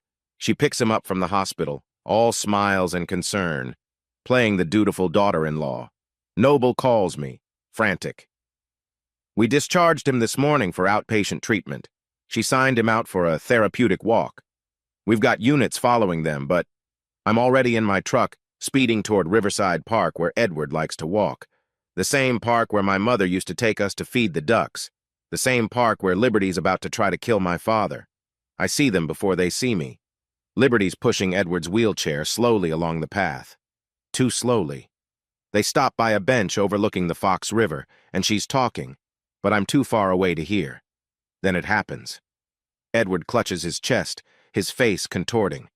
Even from 50 yards away, I can see something's terribly wrong. But Liberty steps back. She doesn't call for help. She doesn't even reach for her phone. She just watches. That's when Promise appears, running down the path from the opposite direction. She must have gotten dropped off early from the mall. She sees her grandfather and screams, "Grandpa! Grandpa!" I'm running now, full sprint, my dress shoes slipping on the damp grass. Promise is already at Edward's side, pulling out her phone. "Mom, call 911, Promise shouts. Liberty's face is a mask of calm. "He's fine, honey, just needs to catch his breath." "No!" Promise is crying, dialing. 911? My grandpa's having a stroke. Riverside Park by the duck pond. Please hurry. Liberty finally makes a show of concern, but it's too late. I've seen her real face, the cold calculation, the disappointment that Promise intervened. I reach them as Promise is giving CPR instructions from the 911 operator over speaker. Edward's face is drooping on one side, his speech slurred. "Val," he manages. "Don't talk, Dad. Help's coming." Liberty backs away. I was about to call, "Shut up." The words come out as a growl. "Just shut up." Promise looks between us, confused and terrified. "Dad?" "Take care of Grandpa, sweetheart. You're doing great." The ambulance arrives in minutes that feel like hours. As they load Edward, the paramedic praises Promise. "You saved his life, young lady. Every second counts with strokes." At the hospital HSHS St. Vincent, the same place we'd been 3 days ago, the doctors confirm it. Ischemic stroke, caused by a blood clot. His blood was dangerously thin from the warfarin, making treatment complicated. If he'd gotten here even 10 minutes later. Dr. Patel shakes her head. "Your daughter's quick thinking saved him." Promise hasn't left Edward's side, holding his left hand. His right side is paralyzed. "Mom didn't want to call," she says quietly when Liberty steps out to get coffee. "She said to wait." "I know, baby." Why would she say that? I don't answer. Can't answer. How do you tell a 14-year-old that her mother wanted her grandfather to die? Liberty returns with coffee, playing concerned, but when Promise repeats what she told me, Liberty's mask slips. "I was in shock," she says, but her voice is hard. "You don't understand." "I understand enough," I say quietly. "Promise, stay with Grandpa. Your mom and I need to talk." In the hallway, I corner her. "I know what you did." "I don't know what you're talking about." "The warfarin, the extra doses, I have the pharmacy receipts, Liberty." Her face goes white, then red. "You've been spying on me? You tried to kill my father. That's ridiculous. I would never. Stop lying." My voice echoes down the hallway. A nurse looks our way, concerned. I lower my voice. "It's over, Liberty. All of it. You don't know anything. I know about the painting. I know about Creed. I know about the money in your closet." Each word hits her like a physical blow. She staggers back against the wall. "How?" "Does it matter? Tomorrow at the game, it all comes out. Unless you want to confess now. Save yourself the humiliation." She laughs, bitter and cold. "You think you've won? You don't even know who you're dealing with." The man you think you are, the family you think you have, it's all built on lies. No, Liberty. That's your world, not mine. We'll see about that. She storms off, heels clicking on the hospital tile. I let her go. Tomorrow she won't have anywhere to run. I return to Edward's room. He's awake, Promise still holding his hand. Verity's arrived, must have taken an Uber from home. Girls, can you give us a minute? They step out reluctantly. Edward's eyes, though tired, are clear. She left me, he says with difficulty. To die. I know, Dad, I'm sorry. Don't apologize. Just finish it. Tomorrow, at Lambeau, just like we planned. He squeezes my hand with his good one. Make it hurt. It will, Dad. I promise. That night, I sleep in the hospital chair while Promise curls up on the small couch, refusing to leave her grandfather. Verity goes home to keep an eye on Liberty, texting me updates. She's packing, on the phone with someone, sounds angry. She's in the closet, checking the money. At 3 a.m., my phone buzzes. Unknown number. Hello? Mr. Johnson? Agent Rivera. We have a problem. Creed Martinez just moved his flight up. He's leaving tomorrow morning. Stop him. We can't. Not without showing our hand. But don't worry, we'll have agents on him. He won't get far. And Liberty? Still booked for the evening flight to New York, after the game. After the game. After I destroy her in front of 80,000 people. Mr. Johnson, there's something else. We traced the storage unit rental. It's not in Creed's name or your wife's. It's in yours. What? She used your information, forged your signature. If this goes badly, it could look like you were involved. Of course, even now she's trying to set me up. Then we better make sure it doesn't go badly. Morning comes too soon and not soon enough. Edward insists on coming to the game, wheelchair and all. I want to see her face, he says, when everyone knows what she is. Liberty arrives at the hospital all smiles, dressed in a Packers jersey, my old one, I realize. The one from our first game together. Ready for some football? She asks, Promise brightly. Promise doesn't answer, just helps me get Edward into the transport van. Why is he coming? Liberty asks. He should be resting. He doesn't want to miss it, I say. It's going to be a game to remember. She has no idea how right I am. Chapter 8. Game Day. October 16th, 2022. The morning breaks cold and clear, the kind of Wisconsin morning that makes your breath visible and your coffee taste better. I'm standing at my kitchen window, watching Liberty in the backyard on her phone, pacing like a caged animal. She thinks she's being quiet, but the cold air carries her voice. The auction's at 3. Yes, I'll be there. Just need to get through this stupid game first. This stupid game. Where her whole world's about to implode. Verity comes up beside me, already dressed in her Packers hoodie. You ready? As ready as I'll ever be. Mom's been up since 5, she says quietly. I heard her in the closet, moving things around. The money. She's probably planning to move it today, after the game, before her flight. Where's Promise? Getting Grandpa's wheelchair ready. She won't leave his side. My phone buzzes. Noble. Team in position. Rivera and Chen will be in section 135, plain clothes. Stadium security is briefed. You sure about this? I text back. Yes. Liberty comes back inside, all fake cheer and nervous energy. Beautiful day for football. Perfect, I agree. She's wearing makeup more than usual. Her hair's done perfectly, like she's going to a gallery opening instead of a football game, or like she knows she's about to be on camera. Is Creed meeting us there? I ask casually. At the VIP entrance. She's scrolling through her phone. He's excited, says he's never been to an NFL game. He's about to get more than he bargained for. The drive to Lambeau is surreal. Liberty chatters about nothing. The girls are silent in the back with Edward between them in his wheelchair, accessible van we rented. His face is still partially paralyzed, but his eyes are sharp, focused. Remember? I'd told the girls earlier. Whatever happens, stay with Uncle Loyal. He'll be waiting in section 120. The parking lot at Lambeau is already packed, a sea of green and gold. Tailgaters are out in force, grills smoking, music playing. Any other day, this would be paradise. There's Creed, Liberty says, waving.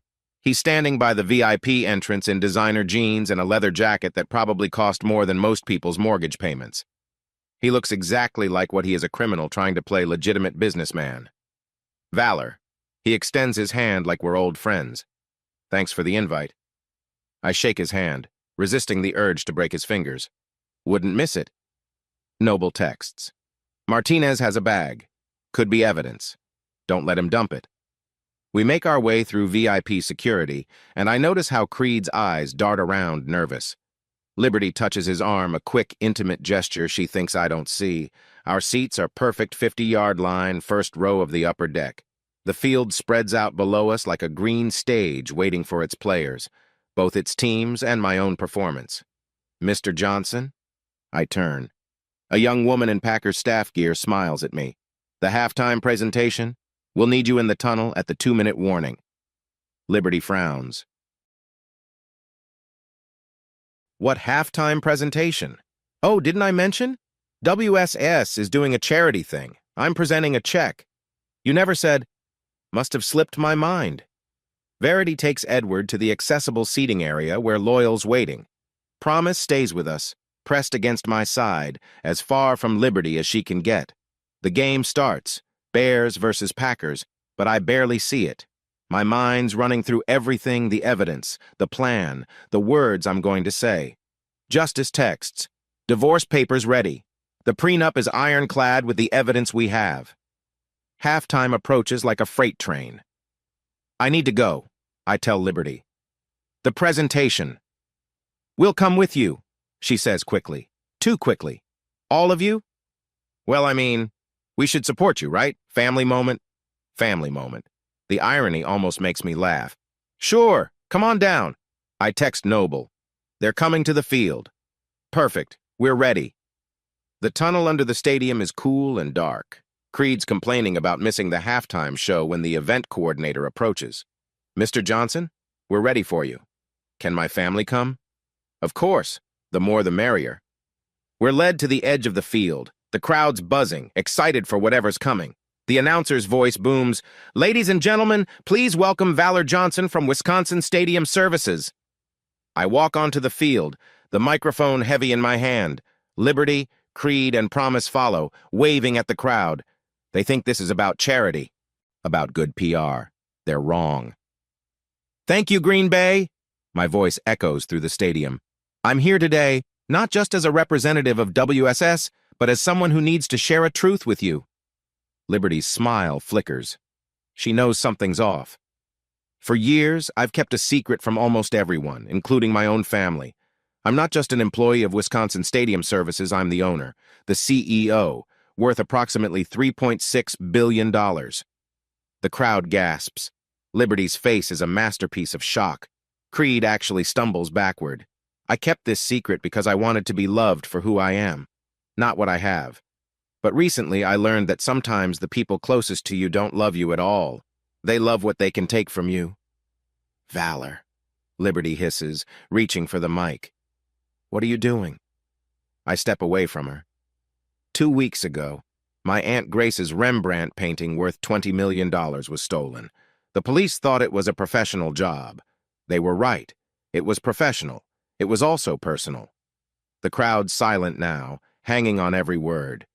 The painting was stolen by my wife, Liberty Johnson, and her lover, Creed Martinez. The explosion of sound from 80,000 people is deafening. Liberty's shaking her head frantically, but the Jumbotron catches her expression, guilt and fear mixed with rage. That's not valor. Stop this! She lunges for the microphone, but security steps in. But theft wasn't enough, I continue. When my father, Edward Johnson, became suspicious, Liberty tried to kill him. She poisoned him with blood thinners, hoping to cause a stroke. She nearly succeeded. The crowd's roar turns ugly. Someone shouts, "How could you?" Others are booing. Liberty's trying to run, but there's nowhere to go. We're surrounded by cameras, security, and thousands of witnesses.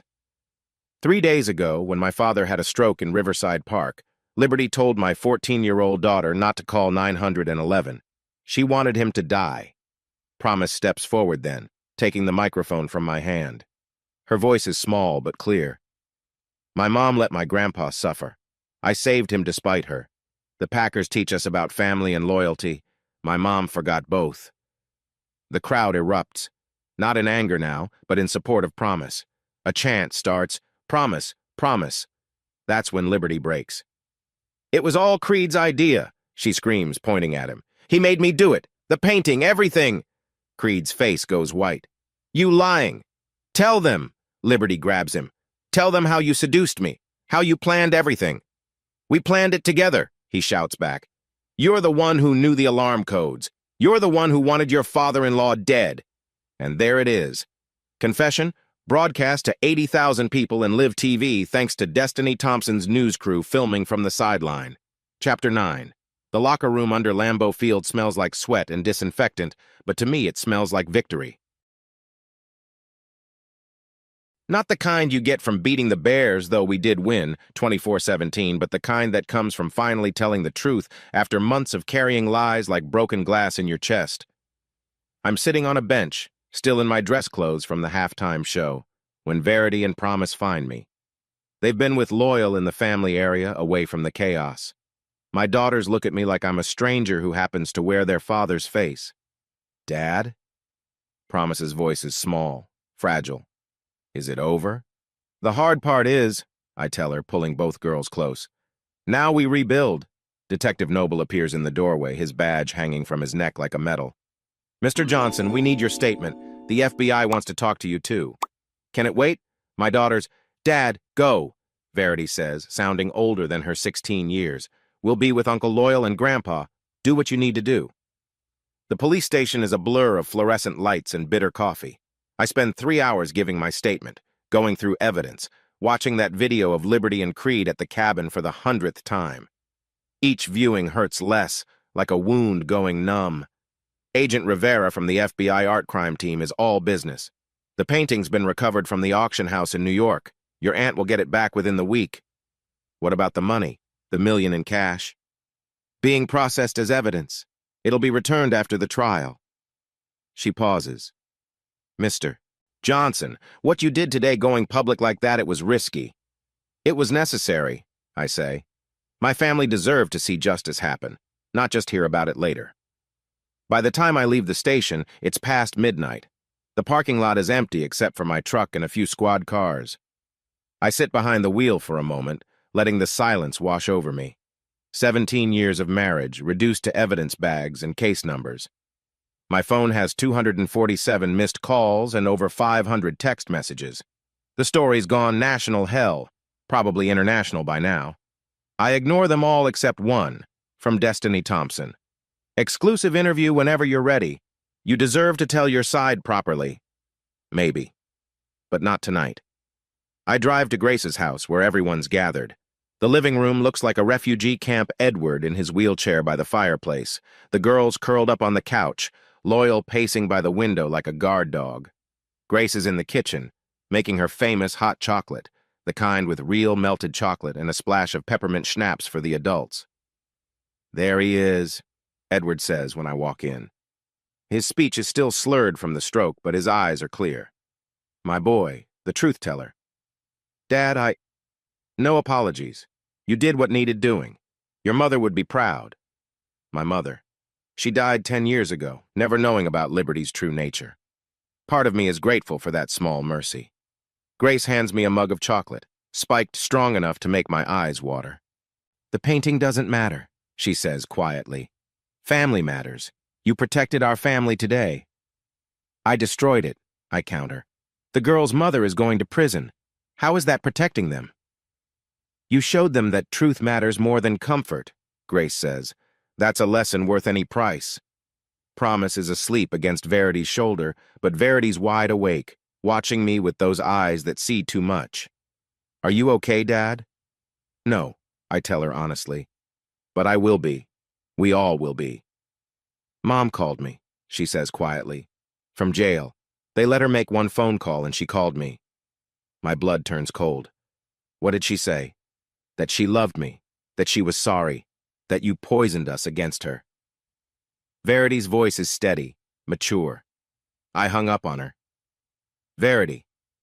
She made her choices, Dad. I make mine. I choose you. Promise chooses you. We're still a family, just smaller. Loyal finally stops pacing. Media's already camping outside your house. Neighbors have been calling some supportive, some just nosy. You can't go back there tonight. They can stay here, Grace offers immediately. As long as needed. What about school? I ask. The girls have school tomorrow.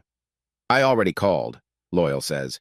Talk to the principal. She understands. Girls can take a few days if they need. A few days. Like that's enough time to process your mother trying to kill your grandfather and steal $20 million. My phone rings again. Justice Anderson. Valor, I've filed the divorce papers. Emergency custody order is already in place. You have full temporary custody. Liberty won't be able to contact the girls without supervision. She already called Verity. What? That's a violation. I'll handle it. Listen, the prenup is solid. With the public confession, she can't contest anything. You'll be divorced within 60 days. 60 days to end 17 years. The math doesn't seem right. After everyone's asleep, the girls in Grace's guest room, Edward in the downstairs bedroom, Loyal on the couch like a guardian, I sit on Grace's porch, looking at the stars. Green Bay's quiet at 3 a.m., just the distant hum of Highway 41 and the occasional bark of a dog. I think about Liberty in a jail cell, orange jumpsuit instead of designer dresses, metal toilet instead of marble bathroom. Part of me feels satisfied. Part of me feels empty. Most of me just feels tired. Tomorrow the real circus begins. Legal proceedings, media interviews, explaining to 100 different people why I chose to destroy my wife in front of 80,000 people. But tonight, in the quiet darkness of Grace's porch, I allow myself one moment of pure, simple grief. Not for Liberty. She killed that love herself, slowly, with every lie and betrayal. But for the family we could have been, should have been, if greed hadn't poisoned everything. A door creaks behind me. Edward, using his walker, slowly makes his way onto the porch. Can't sleep either? He asks, lowering himself carefully into a chair. Too much in my head. Want some advice from an old man who almost died? Always. Don't waste time on what-ifs. You made your choice. Stand by it. Move forward. He reaches over, grips my shoulder with his good hand. Your mother used to say, the past is a nice place to visit, but you can't live there. Liberty is your past now. Focus on your future. The girls will be fine. They're Johnson women. They're tougher than you think. He pauses. That promise. Calling 911 when her mother told her not to. That's courage. Real courage. They got that from you. They got it from you, Dad. From Mom. From this family. We sit in silence for a while. 2 generations of Johnson men. Battered, but not broken. You know what Lombardi said? Edward asks finally. Which quote? You've got about 100 of them memorized. The difference between a successful person and others is not lack of strength, not lack of knowledge, but lack of will. He struggles to his feet. You had the will to do what was right, even when it cost everything. That's success, son. That's victory. He shuffles back inside, leaving me alone with the stars and the weight of tomorrow. But for the first time in months, the weight feels bearable. Because I'm not carrying secrets anymore, just truth. And truth, even when it hurts, is always lighter than lies. Chapter 10. Monday morning comes like a hangover, harsh, unforgiving, and way too bright. Grace's kitchen is command central now, with Loyal manning 3 phones, Justice Anderson spreading legal documents across the table, and Destiny Thompson setting up for an exclusive interview in the living room. The Nationals want statements, Loyal says, covering one phone.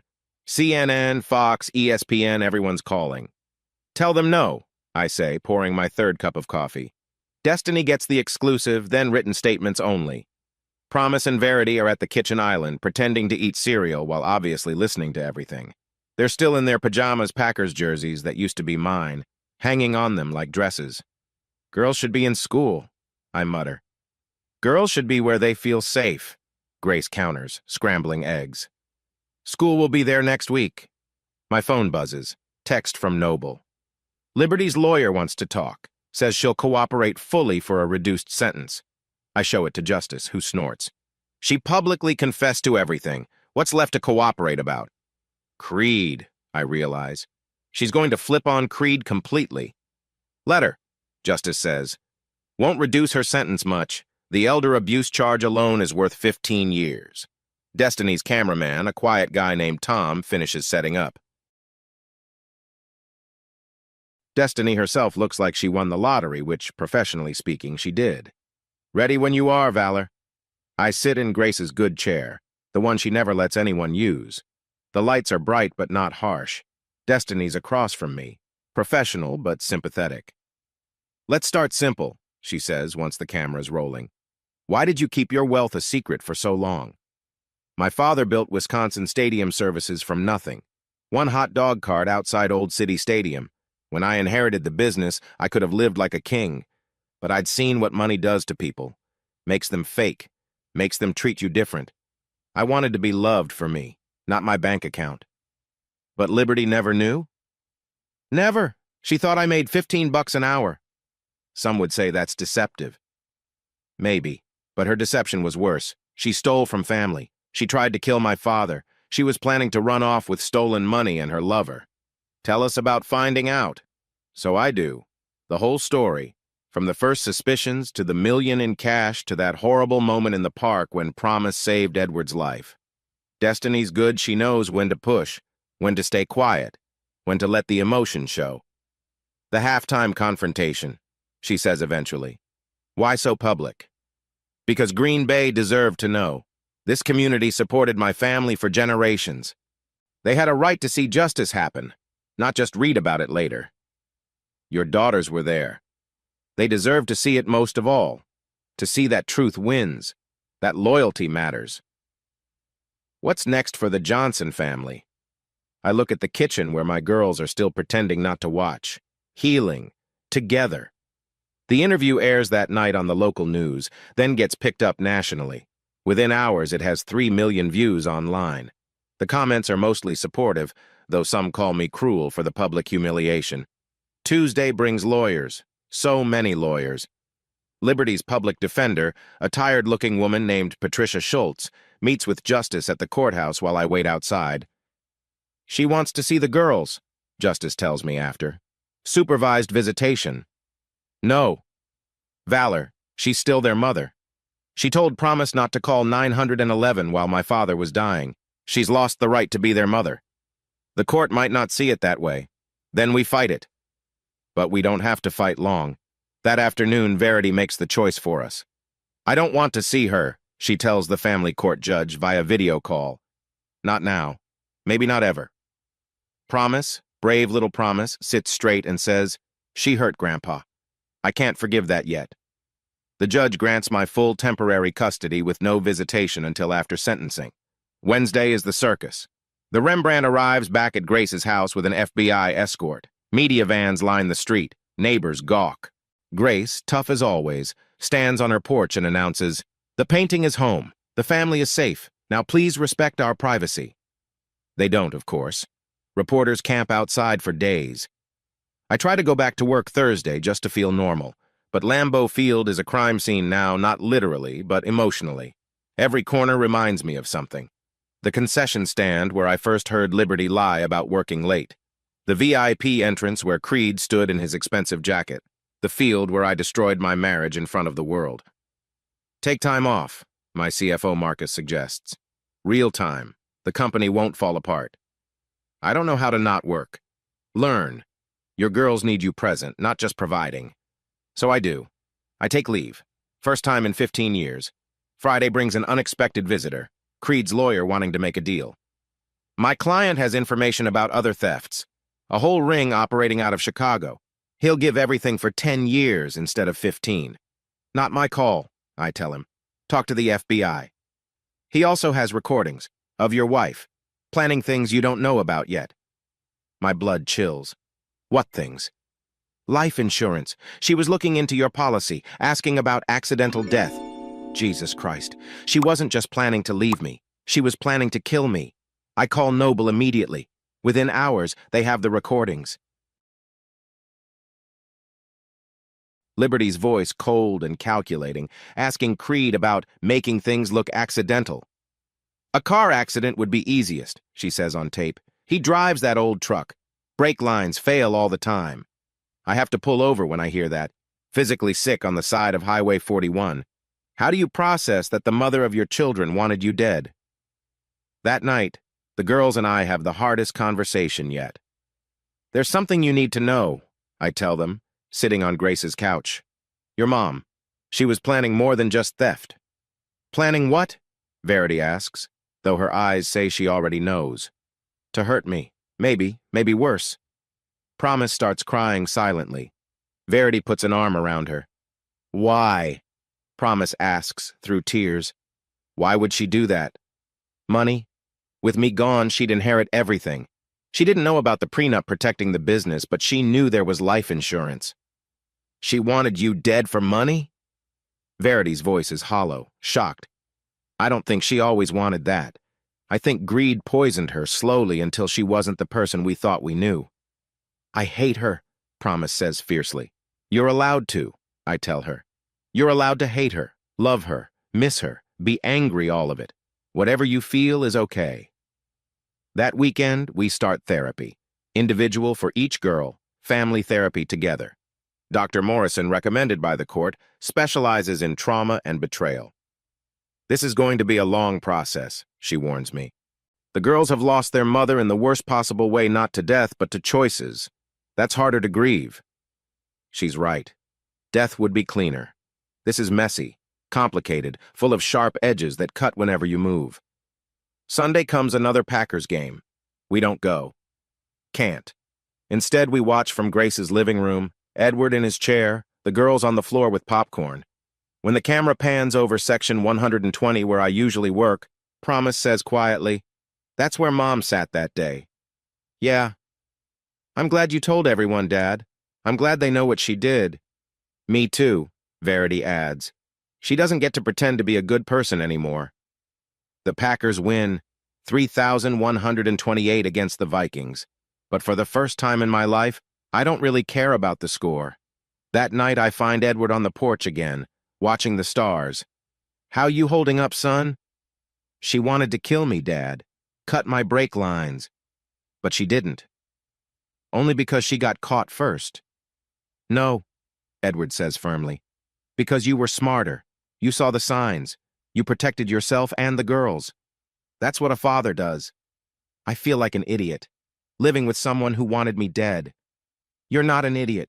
You're a man who loved his wife. That's not stupid, that's human. She's the one who threw that away. A meteor streaks across the sky, there and gone in a second. Make a wish, Edward says.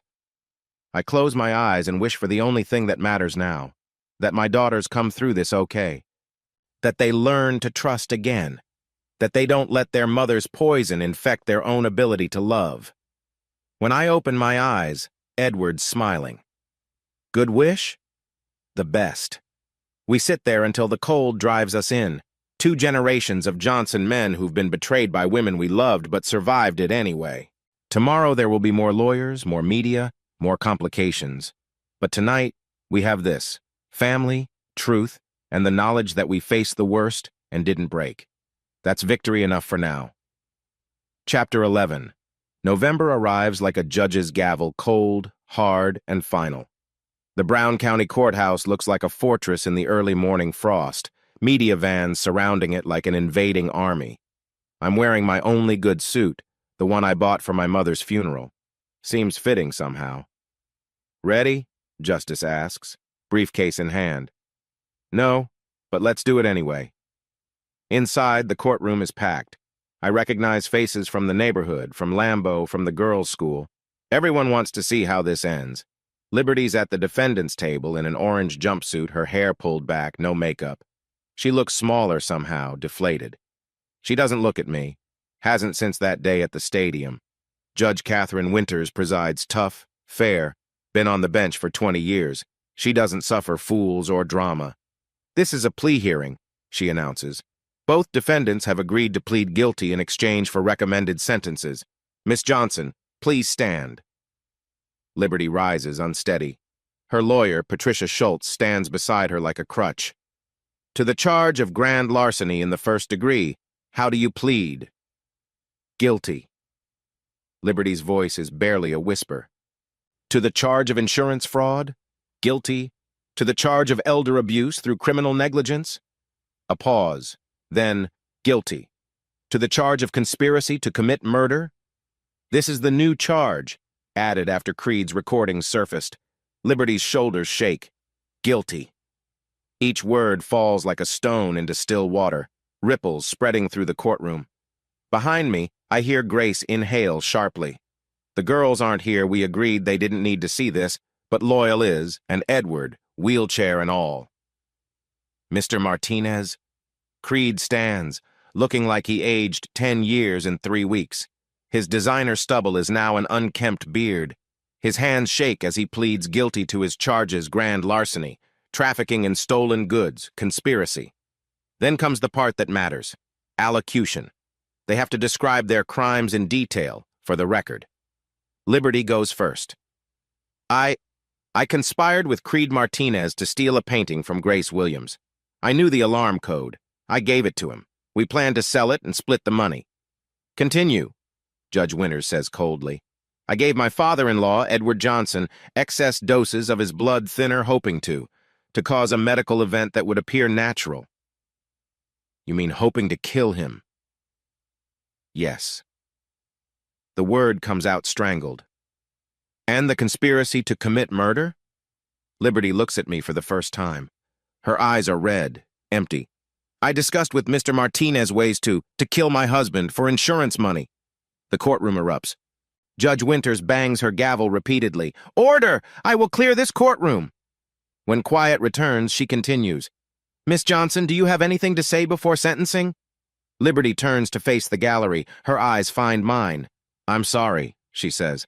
I know that means nothing now, but I'm sorry. I let greed poison everything good in my life. I destroyed my family for money that wouldn't have made me happy anyway. Valor, you didn't deserve this. Girls, her voice breaks. My beautiful girls, I'm so sorry. I failed you as a mother. I failed everyone. She sits down sobbing. Mr. Martinez? Creed stands, reads from a prepared statement about addiction to money and luxury, about falling into bad patterns. It sounds hollow, rehearsed. Nobody's buying it. Judge Winters reviews the sentencing recommendations. The room is silent except for the scratch of her pen. Liberty Johnson, she finally says, you betrayed the most sacred trusts, that of a wife, a mother, a daughter-in-law. You attempted to murder an elderly man who loved you like a daughter. You planned to murder your husband for money. Your actions are unconscionable. She pauses, looking directly at Liberty. I hereby sentence you to 25 years in state prison. The gavel falls. Liberty collapses into her chair. Her lawyer whispers urgently in her ear, probably about appeals that won't go anywhere. Creed Martinez, you are sentenced to 15 years in state prison. Another gavel fall. It's over. Except it's not really. There's still the civil case. 2 days later, we're back in court, different room, different judge. This time it's about the divorce and the money. The prenuptial agreement is clear, Justice argues. In cases of infidelity or criminal action against the family, the guilty party forfeits all marital assets. Liberty's new civil lawyer she burned through the public defender's goodwill tries to argue duress, that Liberty didn't understand what she was signing 17 years ago. Judge Robert Chen, a different Chen, no relation to the FBI agent, isn't having it. Mrs. Johnson is an educated woman who ran an art gallery. She understood contracts. The prenuptial agreement stands. Liberty gets nothing. Not the house, not the cars, not a penny of alimony. She leaves the marriage with exactly what she brought. Some old furniture in storage and about $3,000 in a personal account from before we married. What about the $1 million in cash? Her lawyer asks desperately. Proceeds from criminal activity, Judge Chen rules, will be returned to the victim, Grace Williams, as partial restitution for suffering. Grace stands up in the gallery. I don't want it. Give it to my nephew for the girl's education. The judge nods, makes a note. The custody hearing is the shortest. Liberty doesn't even show she's already been transferred to Techita Correctional Institution. Her lawyer half-heartedly requests supervised visitation. When the minor children request it, we can revisit, the family court judge says. Until then, Mr. Johnson has sole custody with full decision-making authority. Walking out of the courthouse for the last time, I feel hollow. Won everything. Lost everything, too. You okay? Loyal asks. I won 17 years of marriage and 3 court hearings. How's that for efficiency? That's not what you won, Edward says from his wheelchair. You won your daughter's future, their safety, their chance at a normal life. Normal, right. The media coverage is intense but brief. By Thanksgiving, we're old news. New scandals have replaced ours. The 24-hour news cycle moves on, leaving us to pick up the pieces in relative peace. I meet with Marcus about returning to work. Take more time, he suggests. The company's fine. Focus on your family. Work is what I know. Then learn something new. Your girls need a father, not a CEO. He's right. I hate that he's right. We have Thanksgiving at Grace's. It's smaller than usual, just us, Loyal, a few cousins. Nobody mentions the empty chair where Liberty used to sit. Promise makes place cards with everyone's names in careful cursive. She doesn't make one for her mother. What are you thankful for? Grace asks, starting our family tradition. Modern medicine, Edward says, raising his good hand, and granddaughters who know when to call 911. Family loyalty, Loyal says simply. Truth, Verity says, even when it hurts. Justice, Promise adds quietly. Second chances, Grace says, looking at me. My turn. All of you, having people worth fighting for. We eat too much, watch football, pretend things are normal. The Packers destroy the Lions 357. For 3 hours, we're just a Wisconsin family yelling at the TV. That night, I find a letter in my coat pocket. Verity's handwriting. Dad, I know you think you failed us by not seeing who Mom really was. You didn't fail. You loved someone. That's not failure. That's courage. Mom's the one who failed by not deserving that love. We're going to be okay. Different, but okay. And that's because of you. Because you showed us that truth matters more than comfort. That doing right is more important than looking good. I'm proud to be your daughter. Promise is too. Love, VPS. Stop blaming yourself. It's annoying. I cry for the first time since everything happened. Really cry. Not just tears, but full body sobs that leave me exhausted and somehow cleaner. The next morning, there's snow on the ground. First snow of the year, covering Green Bay in white like a fresh start. The girls are outside with Edward, helping him build a lopsided snowman with his one good arm. You joining us? Promise calls. I pull on my boots, grab my gloves. Outside, the air is sharp and clean. We build the worst snowman in Wisconsin history, crooked, lumpy, missing an eye. It's perfect. What should we name him? Edward asks. Frank, Verity says. For honesty. Frank the Honest Snowman, Promise laughs. He looks drunk. Honestly drunk, Edward corrects, and we all laugh. A neighbor walks by, waves tentatively. I wave back. Slowly, Green Bay is accepting us back. Not as the family with the scandal, but just as the Johnsons. Flawed, fractured, but still standing. That night, I look up Liberty's prison record online. She's in medium security, eligible for parole in 15 years with good behavior. Part of me hopes she finds peace there, finds a way to become someone better. Part of me hopes she rots. Most of me just tries not to think about her at all. Dad? Promise stands in my doorway. Can I ask you something? Do you think Mom ever loved us? Really loved us? The hardest question in the world. I think she loved you as much as she was capable of loving anyone. But her love was sick, selfish. Real love means putting someone else first. She couldn't do that. Will we be able to, after this? You already do, sweetheart. Every day. She hugs me goodnight, and I realize Marcus was wrong. I don't need to learn something new. I already know the only thing that matters. How to love my daughters through the worst thing that will probably ever happen to them. That's not victory. It's better. It's survival with grace. And in Green Bay, in Titletown, sometimes that's the greatest win of all. Chapter 12. 2 years later, November 2024. The high school football field glows under Friday night lights, and I'm standing in the bleachers like any other parent, watching Promise march with the band at halftime. She plays trumpet now, says it's louder than her voice needs to be after years of having to shout the truth. Verity's down on the sideline with her camera, senior year photographer for the yearbook. She's got acceptances from 3 journalism schools already, but she's leaning toward Northwestern. Close enough to visit, far enough to breathe, she says. Your girls are something special, says a voice beside me.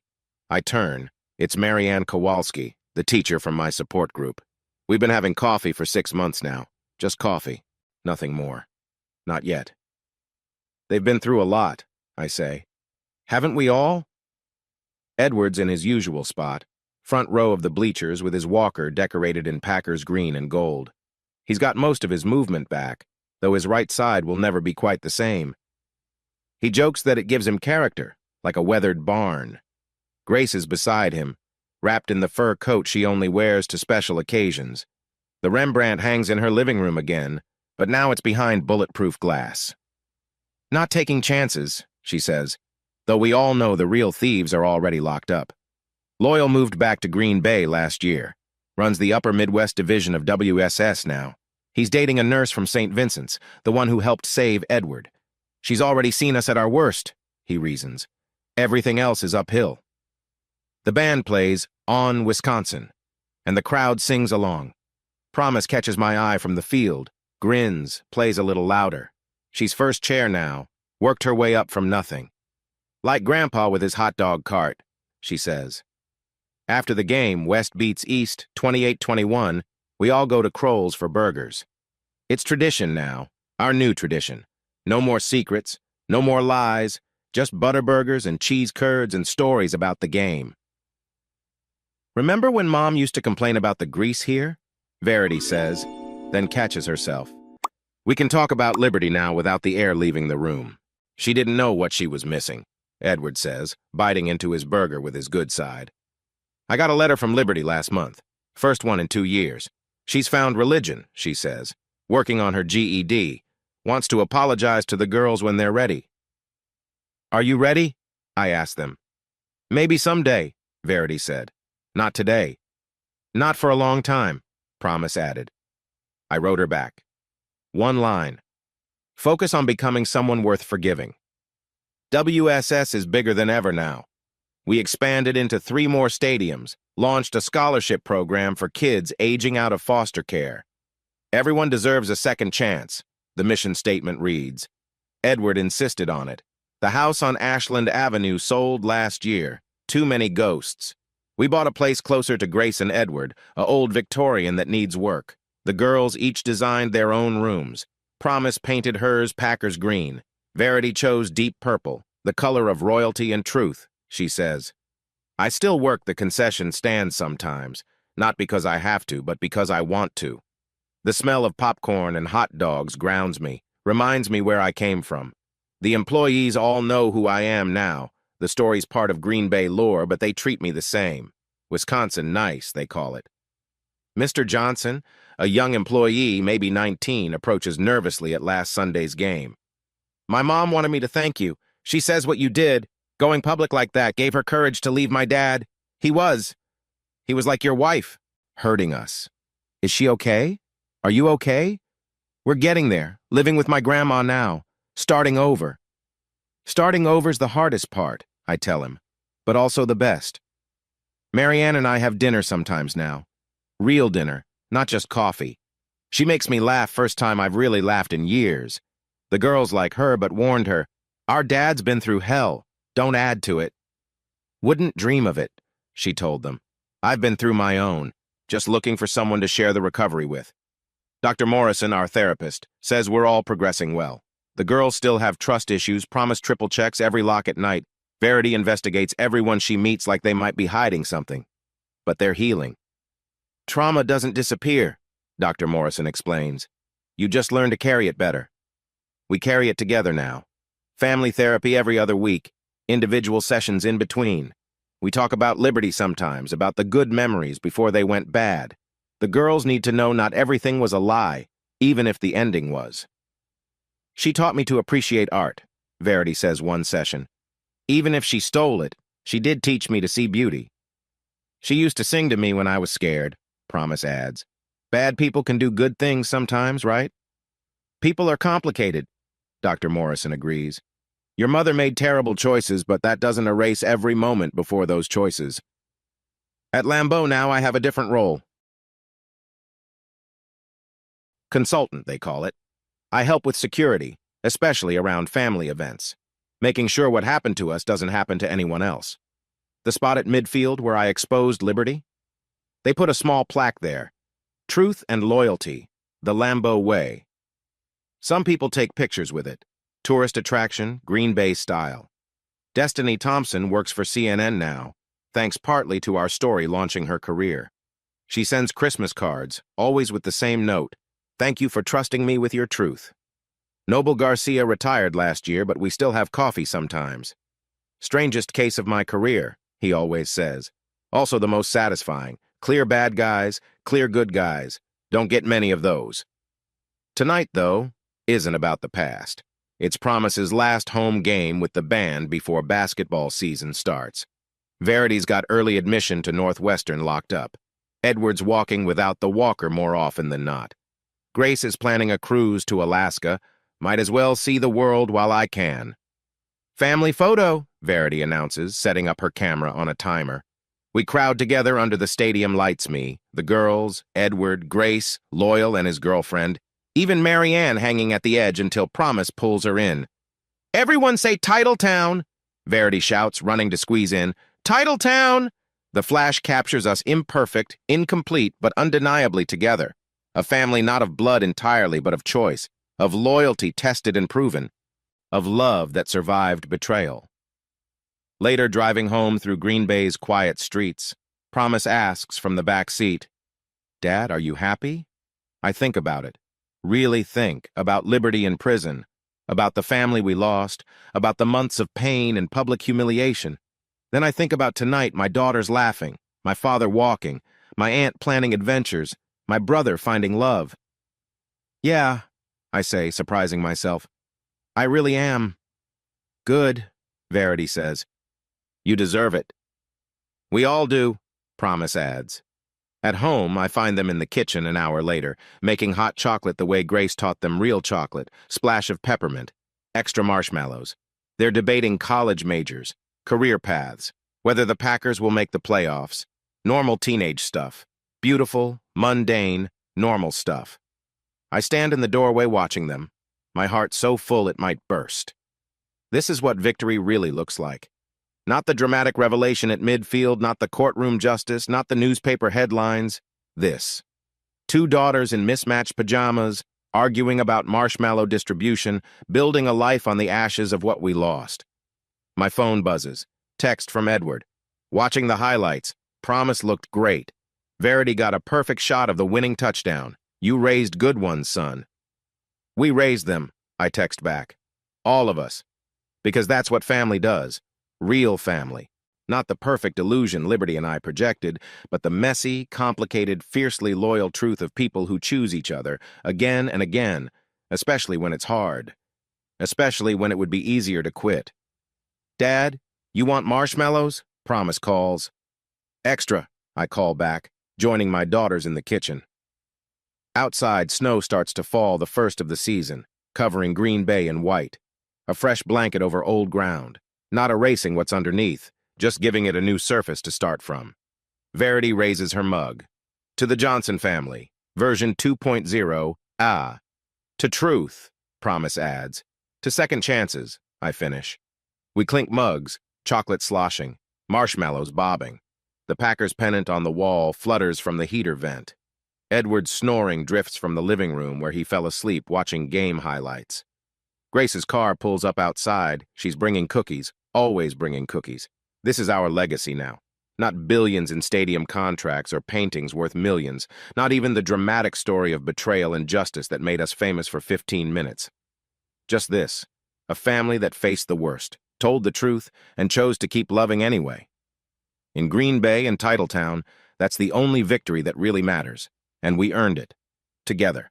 The end Detective Noble and the FBI agents move in. Liberty Johnson, Creed Martinez, you're under arrest. Liberty's still screaming as they cuff her. Valor, please! Think of the girls. I am thinking of them, I say quietly. That's why I'm doing this. As they're led away, the crowd starts something I didn't expect applause. Not for the drama, but for justice, for truth. The announcer, a true professional, takes over. Ladies and gentlemen, we'll return to regular programming shortly. But nobody's leaving. Nobody's even sitting down. An older man near the field calls out, "We're with you, Valor." Others join in. "We're with you. Justice for Edward. You did the right thing." Promise is crying against my chest. I hold her tight, feeling Verity's hand on my shoulder. We stand there, in the middle of Lambeau Field, as broken as we've ever been, but somehow, finally, whole. Edward's watching from the accessible seating, and even from here, I can see him nodding. "We did it," his expression says. "We got justice." The game resumes eventually, but nobody really cares about the score anymore. In the family section, Aunt Grace has arrived. Someone must have called her. She hugs me, hugs the girls, and says simply, "Thank you." Loyal brings Edward down to join us. My father, struggling with his wheelchair and his words, manages to say, "Proud of you, son." As we leave the stadium, Destiny Thompson catches up with us. "Mr. Johnson, can I ask why this way? Why so public?" I think about it for a moment. "Because secrets give people power over you, and I'm done with secrets. My daughters deserve to see that truth wins. That loyalty matters.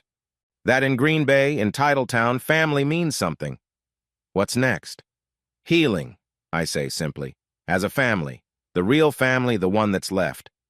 That night, we don't go home. Can't go back to that house full of lies and betrayal.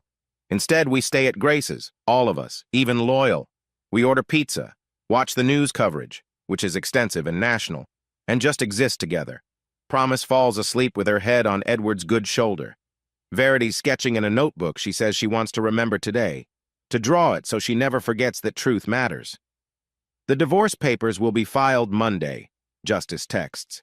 With the public confession, the prenup is airtight. She gets nothing. Nothing except 25 years in prison, probably. Creed will get at least 15. I step outside onto Grace's porch, looking toward Lambeau in the distance, its lights still glowing against the night sky. The place where I served hot dogs and kept secrets. The place where those secrets finally died. Tomorrow we start over. Tomorrow we rebuild. Tonight, for the first time in months, I can breathe. The perfect illusion is finally, completely shattered. And I've never felt more free. Watching Valor's story unfold, I can't help but wonder if he bears some responsibility for the tragedy after all. A marriage built on such a fundamental lie about wealth was always destined to crumble, even if Liberty's actions were unforgivable. The fact that Promise, a 14-year-old child, showed more moral courage than her mother by calling 911 against direct orders honestly breaks my heart and makes me question how many red flags Valor missed while playing his elaborate charade. While Liberty deserved justice, I keep thinking about those two daughters who lost their mother not to death but to greed, and whether Valor's public humiliation of their mother at Lambeau Field was justice or just revenge dressed up in Packers green and gold.